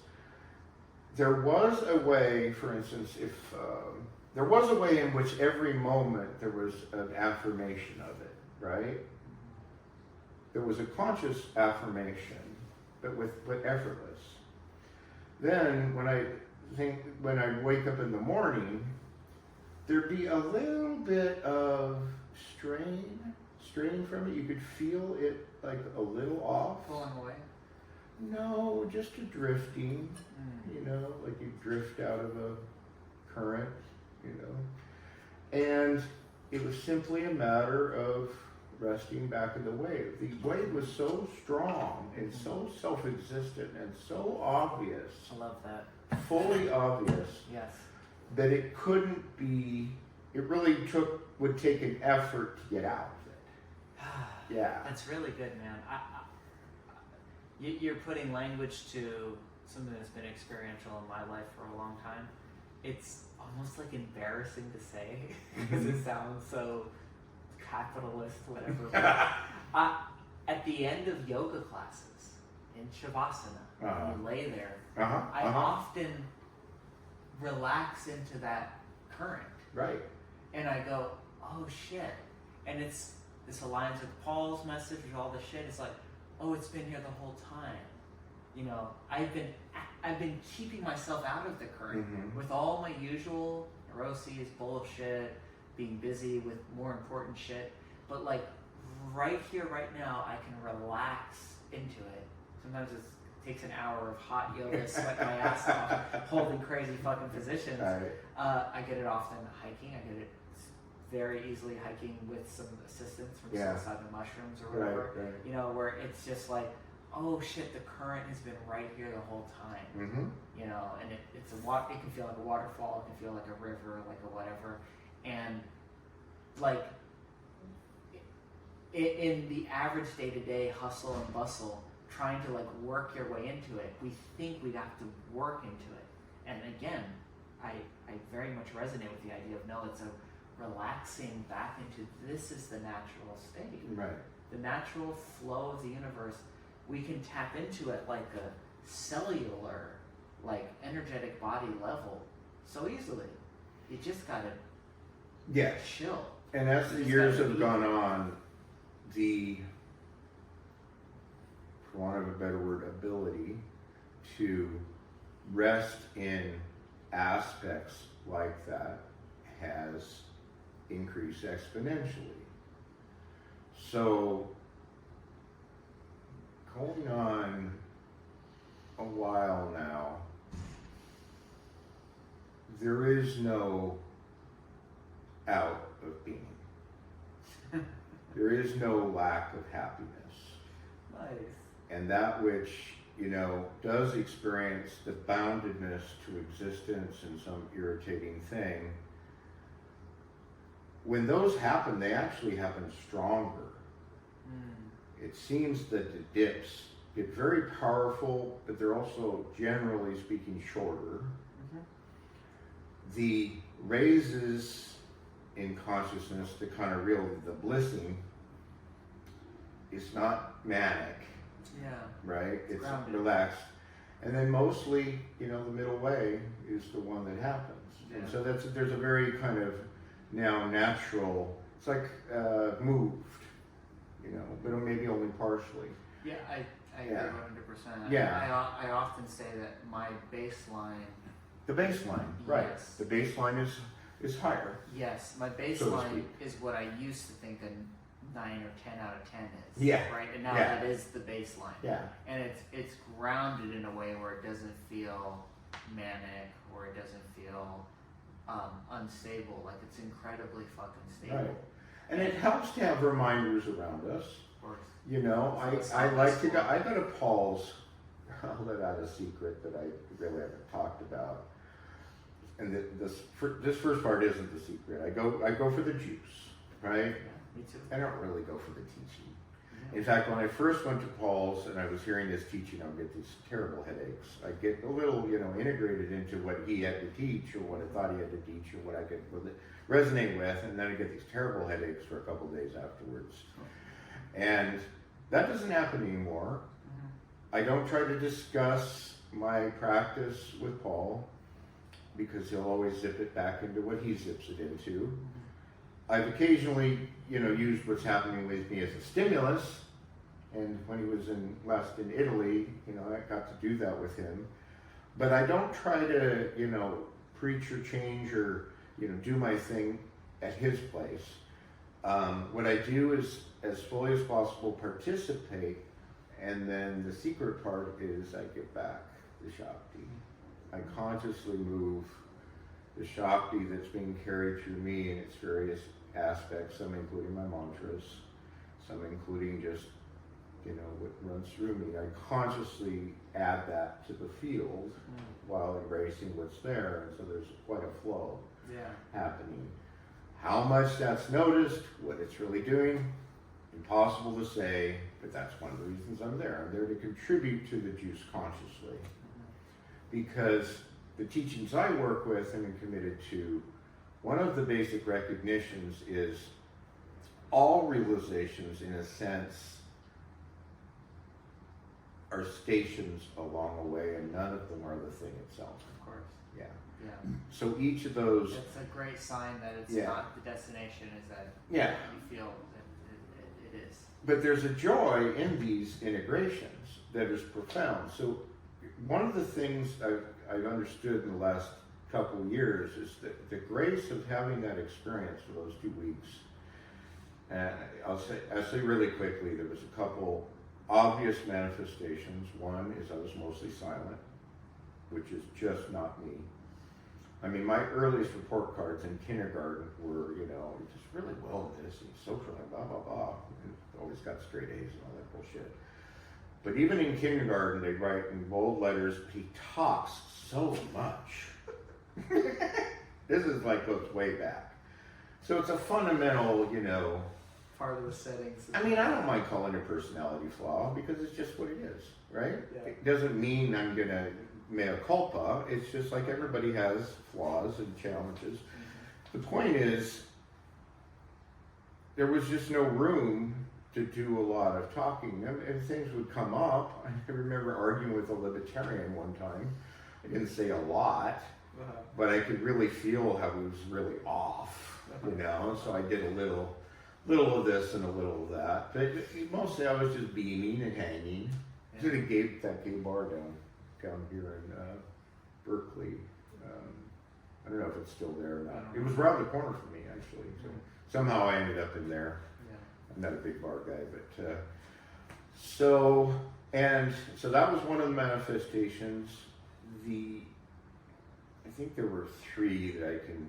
Oh yeah, I told you about the one where I was reading Bibeau, these dense spiritual books, and it was like everything made perfect sense. That was so cool. It was just like, it was just amazing. And I think this is, you know, the Sophia, the knowledge, depending on who you are, that happens. You know, you really do feel like there's a fundamental knowledge to what's real and what's integrated, and everything is kind of pouring around and through that. And that's a side effect. Yeah, you know? I would say I have friends on all sides of the spiritual spectrum. Yeah. From, you know, I have one that comes to mind that she grew up Jehovah's Witness, Mm-hmm. and she's having a bit of a awakening just to, you know, have the structural problems with, you know, that fundamentalism. Right. And she said to me, because I write about Stoicism, I write about Buddhism, you know, Cool. Taoism, all this shit. And she goes, all the really wise people are saying the same thing in different ways. Yeah.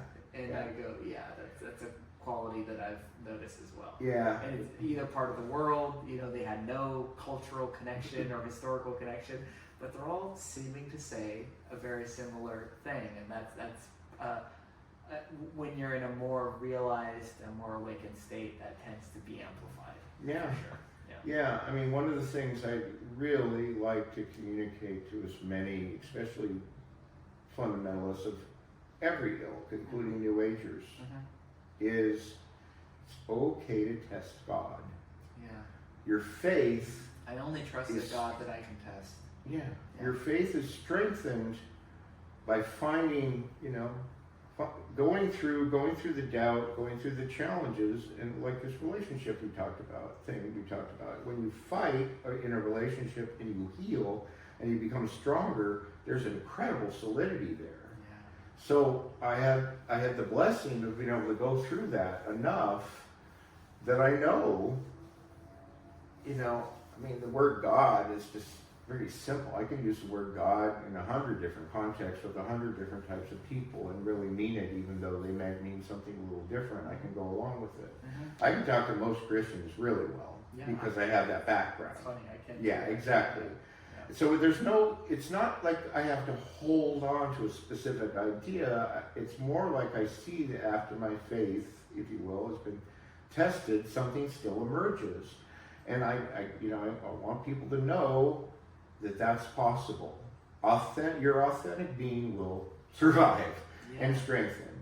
Yeah. So, so that most of us heard the word Satchidananda. So that was apparent and flowing through me. But the thing is, this Ananda, this bliss, that was just a fact that it was literally like the sweat coming off my body. It was just a side effect The bliss. of the integration, pure bliss, pure, constant. It's funny, Keith on our last podcast episode brought up Satchitananda, which is pure consciousness and bliss. Consciousness, being, and consciousness, and, being, and bliss. Yeah. As one thing. As one we thing. break it into three, Yeah. but it's one thing. There are three words, but Yes. people, you can It's put them experience together. is one, Satchitananda. Yeah. So, and that, of course, manifests in any number of ways, but I'm convinced now if the Ananda is not there, then something, The Ananda being the bliss. yeah, Yeah. could be there. But all three, that sense of beingness, that sense of carrying a presence with you. Because in that case, it's an unconditional bliss. It's unconditional. It's really, as I experienced it then, at least, it was a side effect. Yeah. And just nothing to, and I didn't even know that until later, because there was a fading of this, obviously. I'm not in it now. Well, that's a thing. See, I might as well patch it together before we finish this piece. Yeah. I've been doing a meditation the last few months that integrates and compares the deepest and the longest in terms of, really the happening of that realization and what it is, and my now. Cross-referencing them, letting them feed each other, being aware that grace is still the main thing, but this inquiry is still helpful and important. And one of the things that's come to me is, how do you know you're not in it already? I mean, you're in something that's free, but so I'll say one more side effect, so there's a bright power, it's all bright power with knowing and being. I call it the key to divine will, because it felt like, as it sort of semi-faded, I could turn that key and open up. But it was very simple. It was to move back into that station, it was no more, that was the effort, more or less. Yeah. So it wasn't efforting per se, but it was. I can relate. You've ever been in a sensory deprivation tank? Yeah, a few times. They don't do much for me. Yeah, they're a lot. Yeah. The last time I did it, I think, was, I don't think I've done it since Paul. I was telling you I had a teacher before Paul. Oh, yeah, right. Introduced me to non-duality. I went and did a sensory deprivation tank, isolation tank. And I remember this being that key feeling of like, I imagined something, and it manifests. Right. Because you're in there in the dark, you're floating through fucking space, basically. Right, right. And I was sober, but it Right. gets you in that psychedelic state. And it was like, fireworks. Yeah. like there was no lag Yeah. between, that connection to that magic, to that key. And so I can relate, because where I stand here, sitting on this couch with you today, it's not the same state. It's the same baseline, but there's a different quality to it. So Well, think of dreams. Think of how much we can experience in dreams. I don't do lucid dreaming because I like that time of my day to be what it is. I think there's an incredible value in being taken by these stories. that's good wisdom. I like that. I really, Yeah. there's actually some scientific backup for it now too. Yeah. But I'm not saying lucid dreams are wrong. There's something very almost egotistical about lucid dreaming. It's like, I Yeah. want to control that too. Yeah. Well, also, so I understand the sex is incredible. I mean, if you're a fantasy person, Have whatever you want. you could create what it's a All virtual you can reality. eat buffet. I guess. Yeah. Yeah. So one more effect before I finish this piece up was wherever I just walk around, I do a lot of walking. Whatever, I wasn't like, it was pretty calm actually. Grounded. Yeah, it was just very present. And when I would look at people as they passed by, a good number, even if I had this kind of simple, peaceful face, would just, there was an externalization, that's the Shakti, I would say. They were feeling something in the Shakti, they were sensitive to something, and for a moment it made them feel, happy. Yeah. So there was these, there were these various effects, and then since I had been following my intuition, I got an intuition that says, let this go. And it also put a carrot in front of me that says, well, let's just come back in a different form in a few months, and there'll be some integrations and blah, blah, blah, and this will be wonderful. And so I just, the fading that was naturally happening, I just let that continue. And it took months for it to really work through. Yeah. And here's another little esoteric thing, people can check into this. I did feel a break, like a finalization, like a lot of it left, and I went back into, normal waking consciousness, so to speak, when I had an orgasm with somebody I didn't care for. Yeah, and that's an esoteric principle, and I know that's controversial, and I'm not sex negative at all. I'm extraordinarily sex positive. But I do think there's some esoteric principles. Now, it could have been because I have issues in that area, that's why it happened to me. But it did, that's a thing. And years and years later, I became chaste, which is, you can have sex with yourself. Chastity is no sex, and chaste is, you can still have, self-sexual, so to speak, and whatever. I became chaste because, again, I felt a different aspect of that, which I just happened to call my soul, because it was the best thing to call it. I could feel that breaking and being chewed up when I'd have inappropriate sex that was not integral with my body and my needs. And so to keep that soul quality strong, and I was working powerfully with a couple of teachers, so that's why I think I got sensitive. Eventually, the end point was chastity. It's just what ended up working, and that's worked for me for a long time now. It's not a recommendation by any means, but it's very personal. Well, it's like any addiction, okay? Because there were addictions to certain activities, and it's like any addiction. Active addiction with intention or agency, so to speak. A lot of times the agency is not letting go. Yeah. It breaks us. It grinds us down. So that was a grinder. Yeah. So anyway, that it faded because I followed my intuition. It just let it fade. It never came back with that potency. But one of the gifts I've realized that it gave me is I got a very large taste, a 2-week-ish buffet of heaven's dinner table. It takes me. Paul talks about free samples. Yeah. And I've often said, there's free samples and then there's all you can eat buffet. Yeah. This was an all-you-can-eat buffet. Yeah.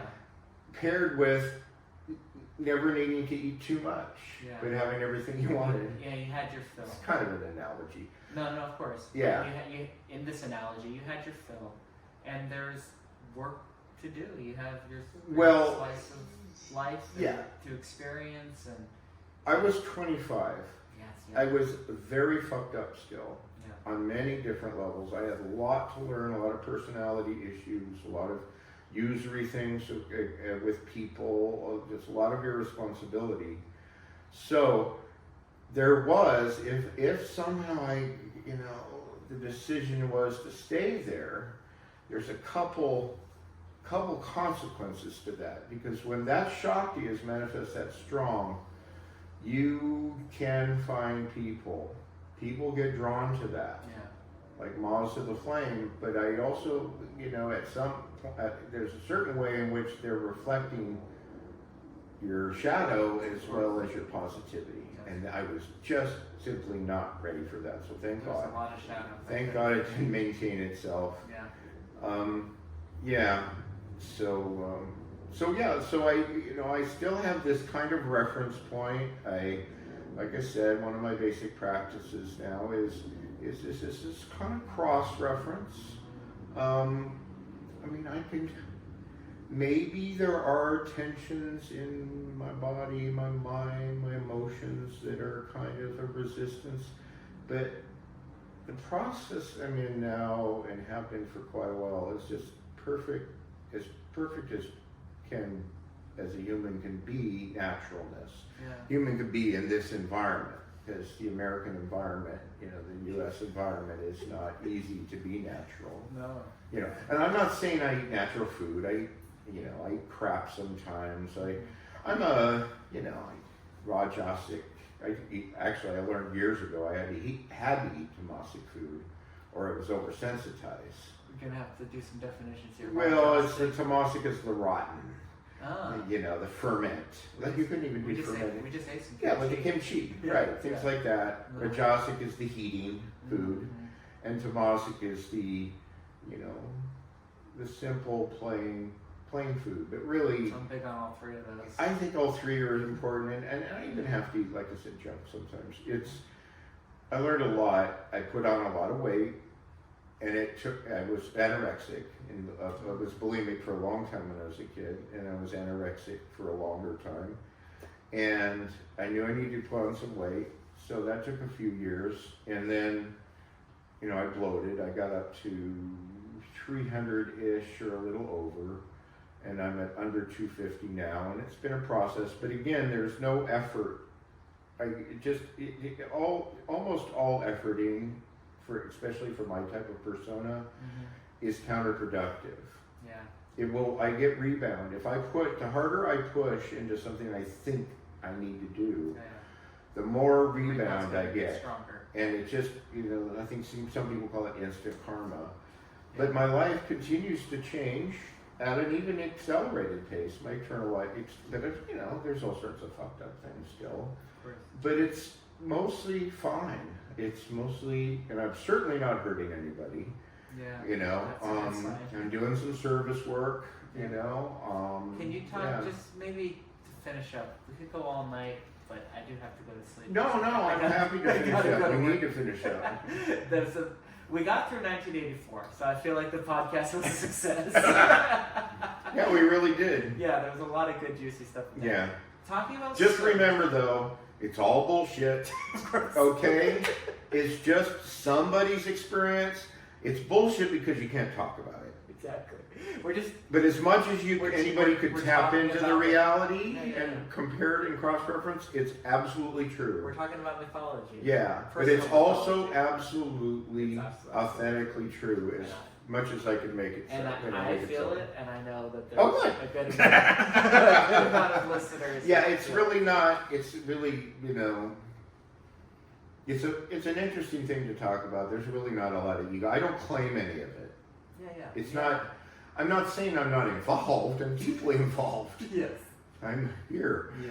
But I also don't make a lot of claims. But I also don't make the claim that it's just God doing it, right? It's the mystery of how these things take place, these changes and these evolutions inside us.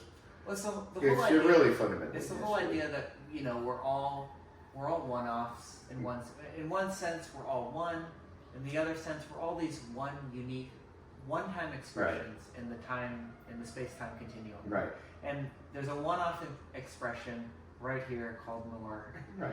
And it would be And inauthentic, and it would be inauthentic. Covers over there. It'd be inauthentic to not fully express and tell the story and tell this mythology as best as we can. Yeah. And so the whole, it's an ego trip to not fully embrace There you go. and do justice to That's it this exactly. story. Yeah, exactly. That's it exactly. Yeah. So you were saying something to close up. Yeah, to close up, because a lot of things lead back to Paul being of service. I love the idea of being of service. I like to tell myself this podcast is being of service. There you go.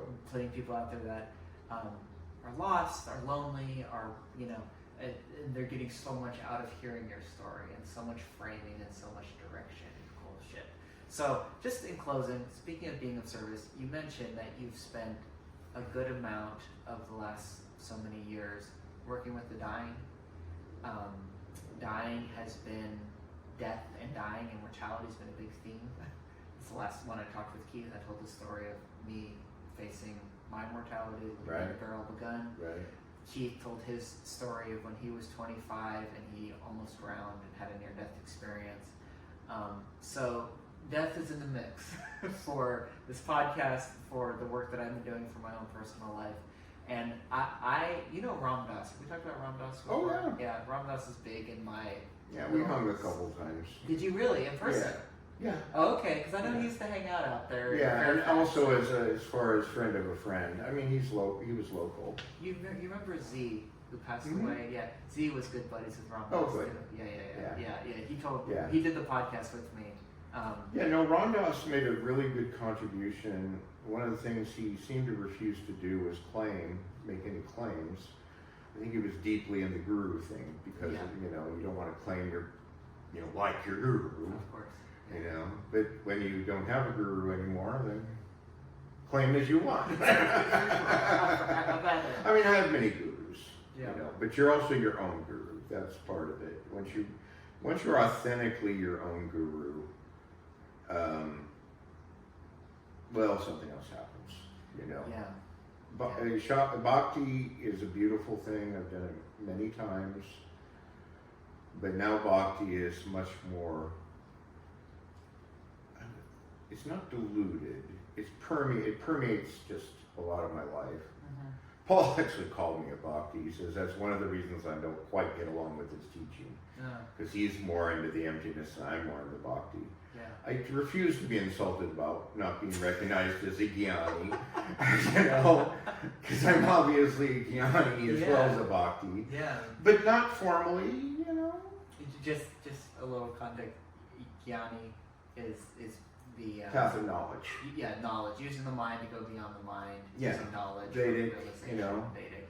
And Bhakti being heart. Right. Love. And Advaita Vedanta, traditionally is a jnana process. It's study. It includes a lot of study. It's not just hanging back in your being and being told that's where you are. No, I feel that jnana was a big one for me, for sure. But Bhakti stuff, I listen to Kirtan.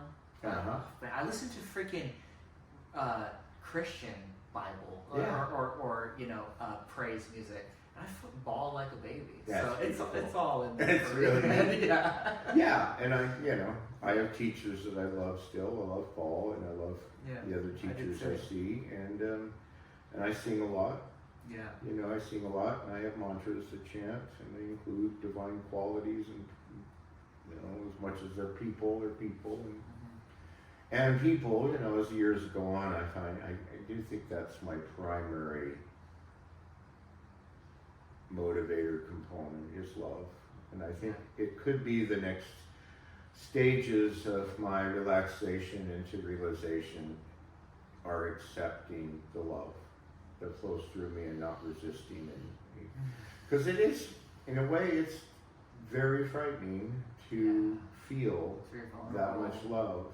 It's very scary. Yeah. To open up. But of course, what you find is once it's divine, once it really is integrated, and the divine and the person are integrated, you're not vulnerable anymore in the same way.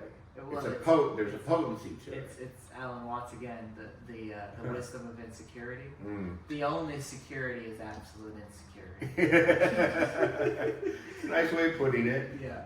Yeah. The idea that you're gonna lock yourself up in a bunker with all the guns and all the food and all that, and then you're gonna feel secure. Right. You're always gonna find a reason to worry. It's really nice not to know that's not true. Yeah. It's nice to not have to fall back to its logic. Well, yeah. I mean, I have a lot of food around just because I do, and a couple 10 gallons of water or something, a bunch of water. But just because it's there, medicine, etc. But I'm not about to buy a gun, and if we have a societal collapse, really, I'm just going to fade into it. I don't know what's going to happen. I just don't have a desire to prepare for. As people like Mike Z would point out, you start preparing for that stuff, and then you're creating that stuff. Yeah, Exactly. You know, that's kind of basic affirmation. You know, that is a magical quality. Yeah. No, Resist, persist. exactly. Those things do. I don't say they're absolutely true, but there is a lot of that. They're a force of the universe for sure. Well, yeah, because you're putting it out, Yeah. and so of course you're creating that what you put out. Yeah. You know.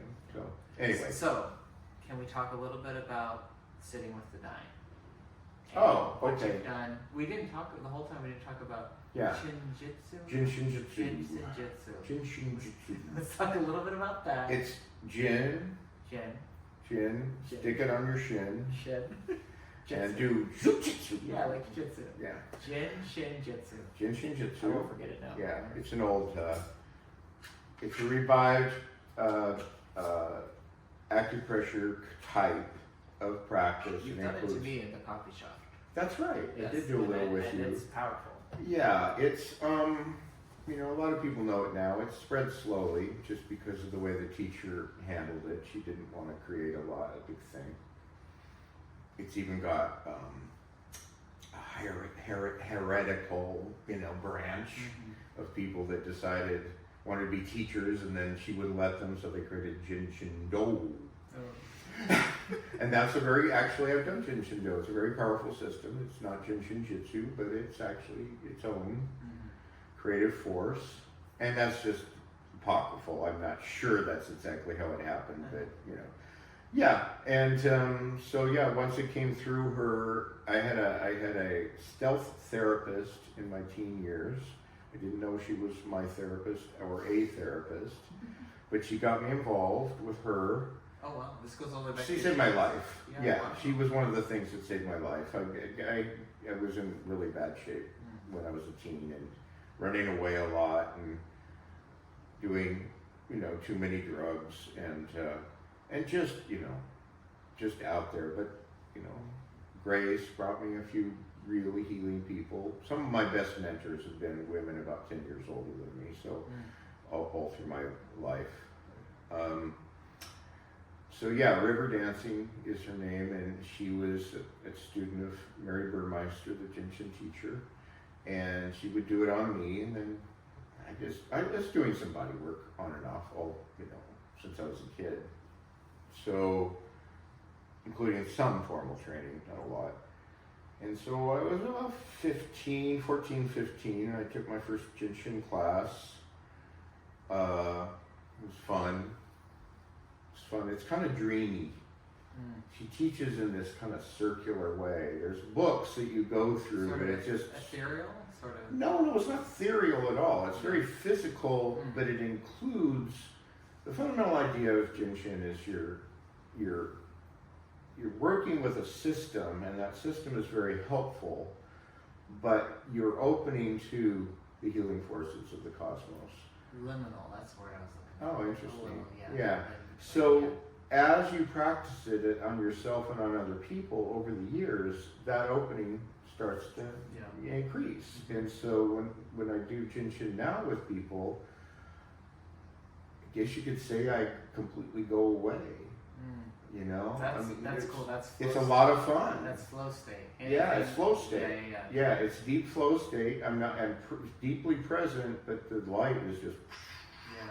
So yeah, I haven't had the opportunity too much. I've only had a couple of clients in the last few years through volunteerism, but I did work with hospice back on Cape Cod quite a while ago, and that's when I found I was a nursing assistant with hospice, so I do the bed baths and take the charts and, you know, do the vitals. But then there's plenty of time left over, so I said, why not? I'll do some Jinshin on people that would accept it. And most of the time they would, or if they were comatose, it was up to their family, and then, you know, do that. And there were incredible things that happened with these people. It's one of the perfect methods for people in actively dying. It's amazing how it kind of folds into that. Yeah. So when you say there was incredible things, can you give some?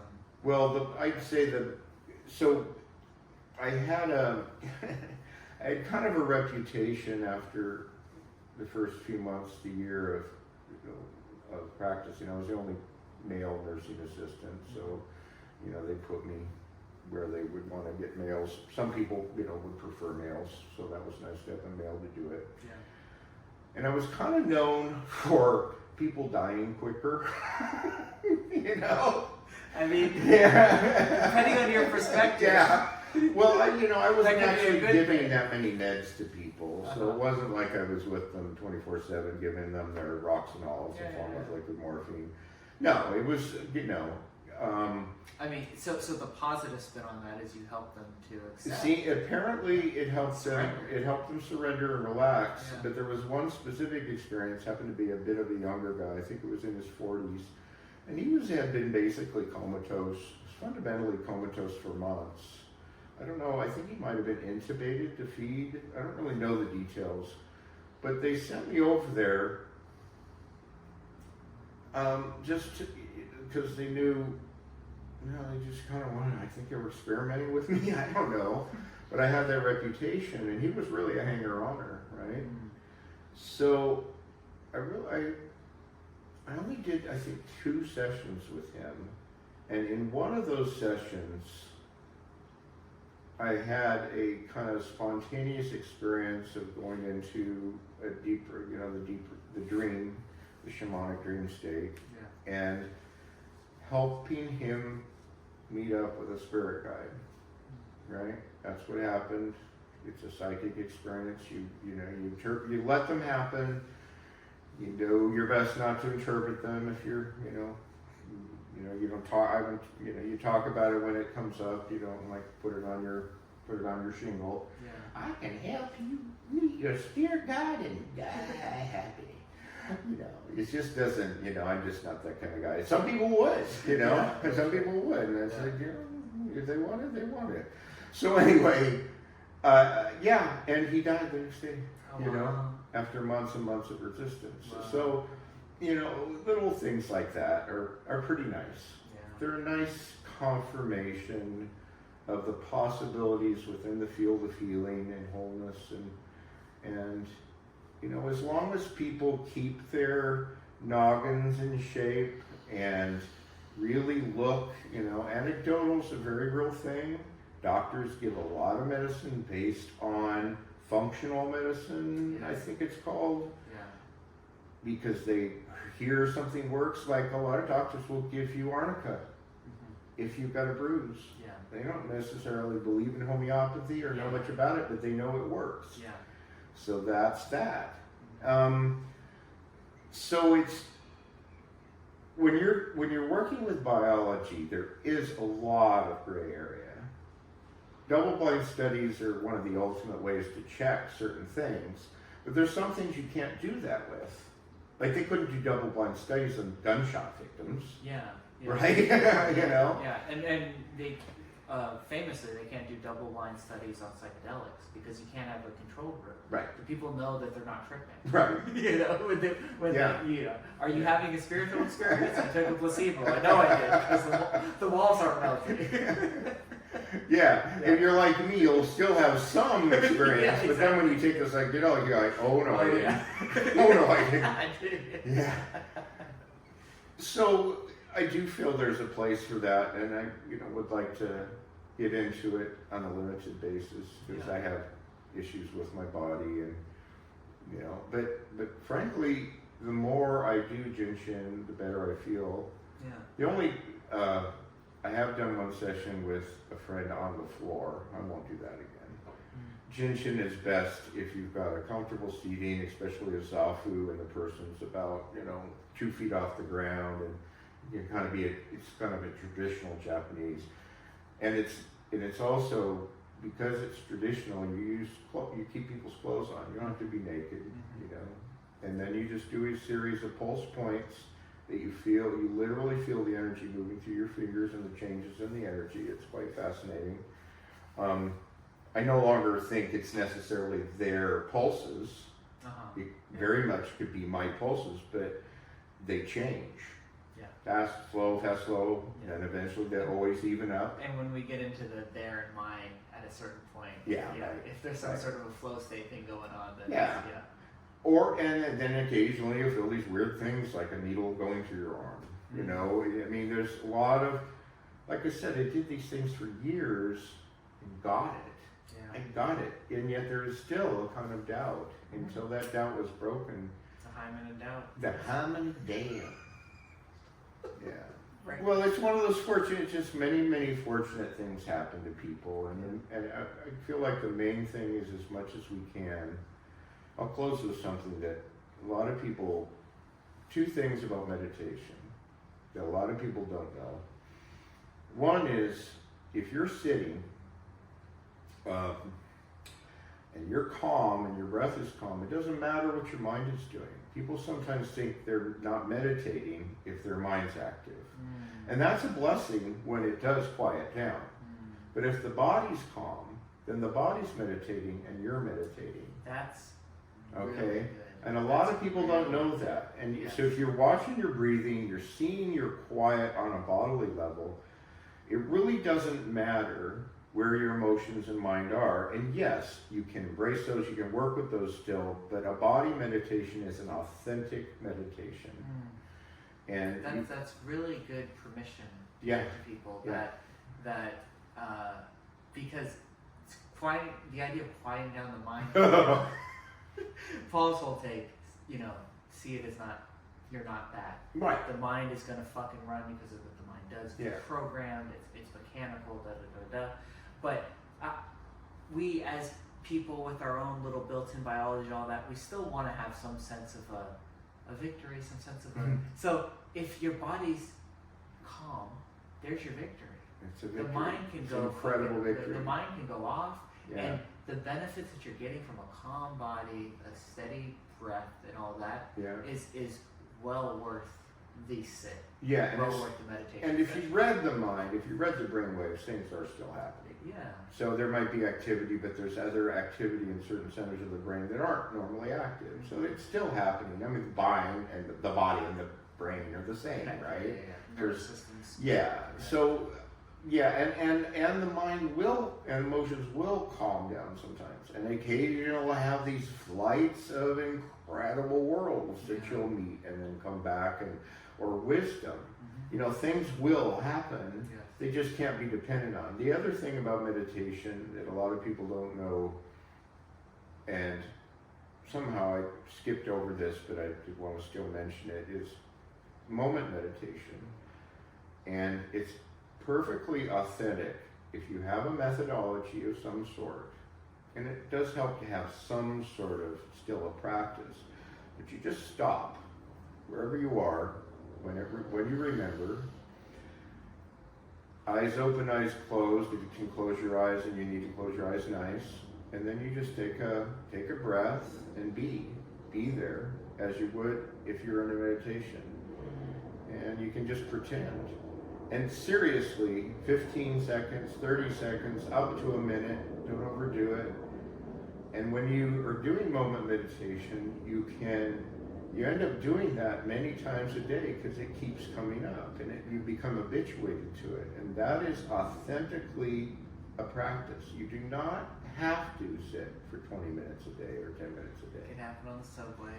It happens whenever it happens. And it's still a good practice even if you're doing regular meditation. But nowadays, people are so buzzy. But the trick is, like everything, you have to follow the instinct, the impulse. The impulse. Yeah, if you don't follow it and you know that that's all you can do is moment meditation, and you don't follow it, then go back and find out what else you need. Yeah.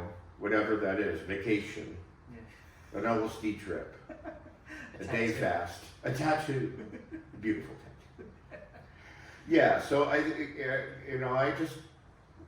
there's two things I say about meditation. A lot of people just don't seem to know these. No, those are two things. very simple, great gifts that people that are struggling with the idea of meditation Exactly. need to hear. Yeah, and seriously, I've spent many years just doing moment meditation. Yeah. Nothing when I go to sleep, nothing when I wake up. really my attention, my focused attention is only on these moments through the day sometimes. Nowadays I do a lot of Nidra yoga. When I go to, as I'm going to sleep, there's a lot of practices that are happening. You're the only other person I know that, because Nidra yoga has been a big part of this last year for me. Yeah. And I fucking love it. Because I put in 20, 30 minutes and it's like 4 hours of sleep. It's like crazy. Yeah. And often I don't, quote, fall asleep, but the energetic feeling and the rest and the restoredness I feel after some Nidra yoga is just insane. Yeah, and if you do your Nidra, as part of your falling asleep, and sometimes you'll drift off so fast you don't get much Nidra in. Mm-hmm. Sometimes the intention and the relaxation and the attention, the intention, the beautiful intention of unity with God, the smile and the feeling of be part, and some sort of inquiry will happen, and it'll take, and then you'll kind of half wake up a dozen times during the night, and then you'll wonder when you wake up in the morning, did I really sleep, or was I in meditation? And you find if it's authentic, and it mostly is, you're perfectly rested. Yeah. You weren't waking up. Mm-hmm. That hasn't happened to me a lot for years, but when I first started Nidra, it really happened a lot. Yeah. And that was kind of interesting, It's very interesting. It reminds me again of like the Tibetan dream yoga. Yeah. Which is where you in your waking state you go, am I dreaming? Yeah. You do that a bunch until it's habitual, and then the idea is when you're dreaming you go, am I dreaming? And then it starts to blur the lines kind of between the two. Yeah. And that can be cool on a practical level of, I can rest now. That's tapping into that yoga nidra of like, I can rest, and I don't have to be at the whims of this very blunt, I'm asleep, I'm awake. Right. It's time to rest, it's time to shut down, it's time to be awake, and you can tap into this more sort of natural cycle. I feel like that feels more, tied into our evolutionary basis of like, when it's time to rest, you rest when you get the chance to rest. And when it's time to be up and go and catch the deer and whatever it is, pick the berries, it's time to do that. So as much as you need to rest, if you possibly can get all that rest that you need, it's I'm very fortunate that way. I can get almost all the sleep I need every day. Sometimes I need a lot. Once in a while, it's only a couple hours, but mostly it's long. Yeah. So it's find the key is, it sounds a little cliche, but the key is there. You follow a teaching and a teacher and the energy of the teaching as you feel attracted to it. Yes. But then there will be something that arises that asks you to do that. Yeah. And then sometimes you'll only practice that for a day, and sometimes those practices will integrate and go on for years. Yeah. I feel like what you just said is my best spiritual advice to somebody who, and I've had a few. I've had people that had no spiritual inclination at all, and they ended up at a Paul meeting, or they came to me and they're like, "Hey, you seem really relaxed. Do you meditate? Like, what's your secret? Whatever." And when I try to give the most basic, fundamental, clear and concise answer, it's very similar to what you just said. It's something along the lines of, when you get an intuitive hit that maybe doesn't quite make sense to the rational mind, maybe you can't quite, it doesn't, you feel like it's almost silly, but it tells you like, hey, that somebody you heard, follow it. Just entertain it, to use Paul's language. Entertain it, see where it goes. And then when you get that intuitive hit that wasn't the voice of the guru or anybody else, and it says, very similar to what you're saying, just, hey, do this. Right. Just try it. Just go for it. Don't question it. Do it. And do it as long as it feels right. As long as it feels natural. And I can guarantee. If you follow that long enough, there you go. you'll be. That's exactly what I was going to say. You'll be transformed. Yeah, I was gonna say that everything I've seen is that people who find their way into that, there is this treasure box at the end of the rainbow. Yes. There may be another rainbow after that. Yeah, it's just the end of the road, but it's. But there are results that you'll notice that have utterly dissolved some sort of tension in you, and it won't come back. A tension you never could have imagined. Everything was there. Sometimes, Sometimes, and sometimes it's some neuroses that you wondered, why you could have it. I mean, you just. That's why it feels like a miracle. It when is a results. miracle. Yeah. It's a miracle possibility, but don't resist engagement. Just as just don't resist. Yeah. Don't friggin' resist. We're giving you The permission. natural, the natural stuff. Yeah. I'm not saying don't resist wanting to shoot somebody because Resist that. well, there's just a lot of reasons not to shoot somebody, but a lot of really good reasons, including it's just not nice. You wouldn't want a bullet in your You can't body. take it back. Yeah, you can take it back. And you'll make mistakes. Sometimes things will free up, and you'll say something you don't mean to say because something's freed up in you, and you're a little kid again. Yeah. Then you make amends. It's Yeah. pretty simple, really, in that The level. equation, yeah. You have to be willing to you have to be willing to keep Humble making yourself, amends make and check amends. yourself. Yes. And teachers do help, and good systems do help. I mean, Paul's system, he said most of these people like know Paul or A something. lot of the listeners know Paul. Yeah. I mean, coming to Paul's thing because he's a smart, ethical guy, and he has said some things that I have found miraculous when he said them to people suffering, and I'm like, whoa. And then there are other moments where he'll say something cosmic, and these are my favorite, and he'll say something so integral, so cosmic, so clear, because he's usually very, like his dog shit awareness thing. Yeah. But then it'll come through as a beam of cosmic consciousness, and I'll just go, that's what I'm talking about. Because that's what I'm really always waiting. I'm not waiting for it, I enjoy it, but when it's that sharp, Yeah. whoa! Yeah. And I'm glad it comes through Paul sometimes. Me too. Yeah. And I've said it often on this podcast, but just for you, I often have this phenomenon where I sit down for a Paul meeting, and I go, I don't have any expectations. I've heard this fucking guy hundreds of times. Right. It's not going to be anything new. And then it doesn't make sense. Right. But somehow, every time a few minutes in, he surprises me. Right. And I go, how could you fucking surprise me again? Why am I surprised again when this has happened the last 100 times? Yeah. And then the message is normally, oh, you're home. You've always been home, but you're home. In such a clear way. And he fucking did it again. Yeah. And he didn't do it, but you did Right. it. You're in this transition and so, yeah. Yeah, and sacred space will do that, whether Paul's there or some squirrel there's climbing up a tree. Yep, and I've had it up in the Oakland Hills. Or you're sitting on the toilet, Yeah. more taking a shower, but even sitting on the john, Yep. driving somewhere. Yes. It's every moment seems to have that possibility. There is, a very obvious way in which God, if you will, is integrating everything. And I know we don't always feel like that. And I would say the reason we don't feel like that is that's the way it needs to be. Yeah.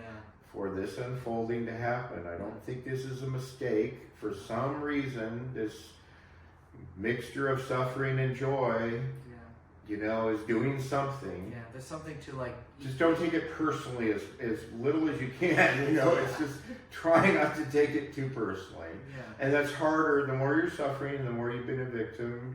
That's harder to do. And I would never ask somebody not to be in their victim consciousness when they're feeling that. I respect.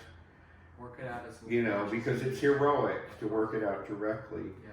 But there's also possibilities of change that are miraculous. Yeah. I mean, you and I are, and many of us, are good examples of that. You know, it's really a hero's journey because we came out of horror, and somehow something, it's not just an accident, that there's an integrity after that. Yeah, I think we both have all the story, all the ammunition to say we're victims and we, you know, we're unhappy and we're, you know, depressed because of, you know, a laundry list worth of things. Yeah. And it is miraculous that regardless, that actually was fuel to fire for our soul to burn up the bullshit and leave what's really left. Yeah. And what's really left is, as you keep pointing to, this moment. Yeah. You know. Yeah, I mean, I love my service work with addicts, and you know, the basic rule of thumb in working in public domain is to accept people exactly as they are, and then you have something you can give them, and that's limited. Yeah. In my case, it's giving them clean supplies and access to treatment if they ask for Which it. is more than judgmental, you know. No, it's all scientifically, it's a proven thing. Harm reduction is proven to help. Of course, Reduces addiction, reduces public health costs, but there's also the attitude and having people, you know, feel comfortable, and that of course applies to all the suffering people, including the ones, you know, I really do feel the people that are giving us the most guff and doing the worst jobs and hurting the most people, I do think they're suffering the most, and it's a deep, deep pain. Doesn't mean we have to accept their behaviors, but there is something down in there that is just a little kid trying to knock against a wall. Yeah. Anyway, like you said, we could talk forever, but it's been a blessing. Thank I you. don't remember what philosopher it is. Somebody said the best conversations are left unfinished. So we have a whole lot more we can talk about. Yeah, we'll have to do a round 2 and 3 at some point. That's fun. But you're fantastic, Nor. Thanks, you sweetheart. for your service. I appreciate it. And we'll do it again sometime. Yippee. Yeah. Oh, so good.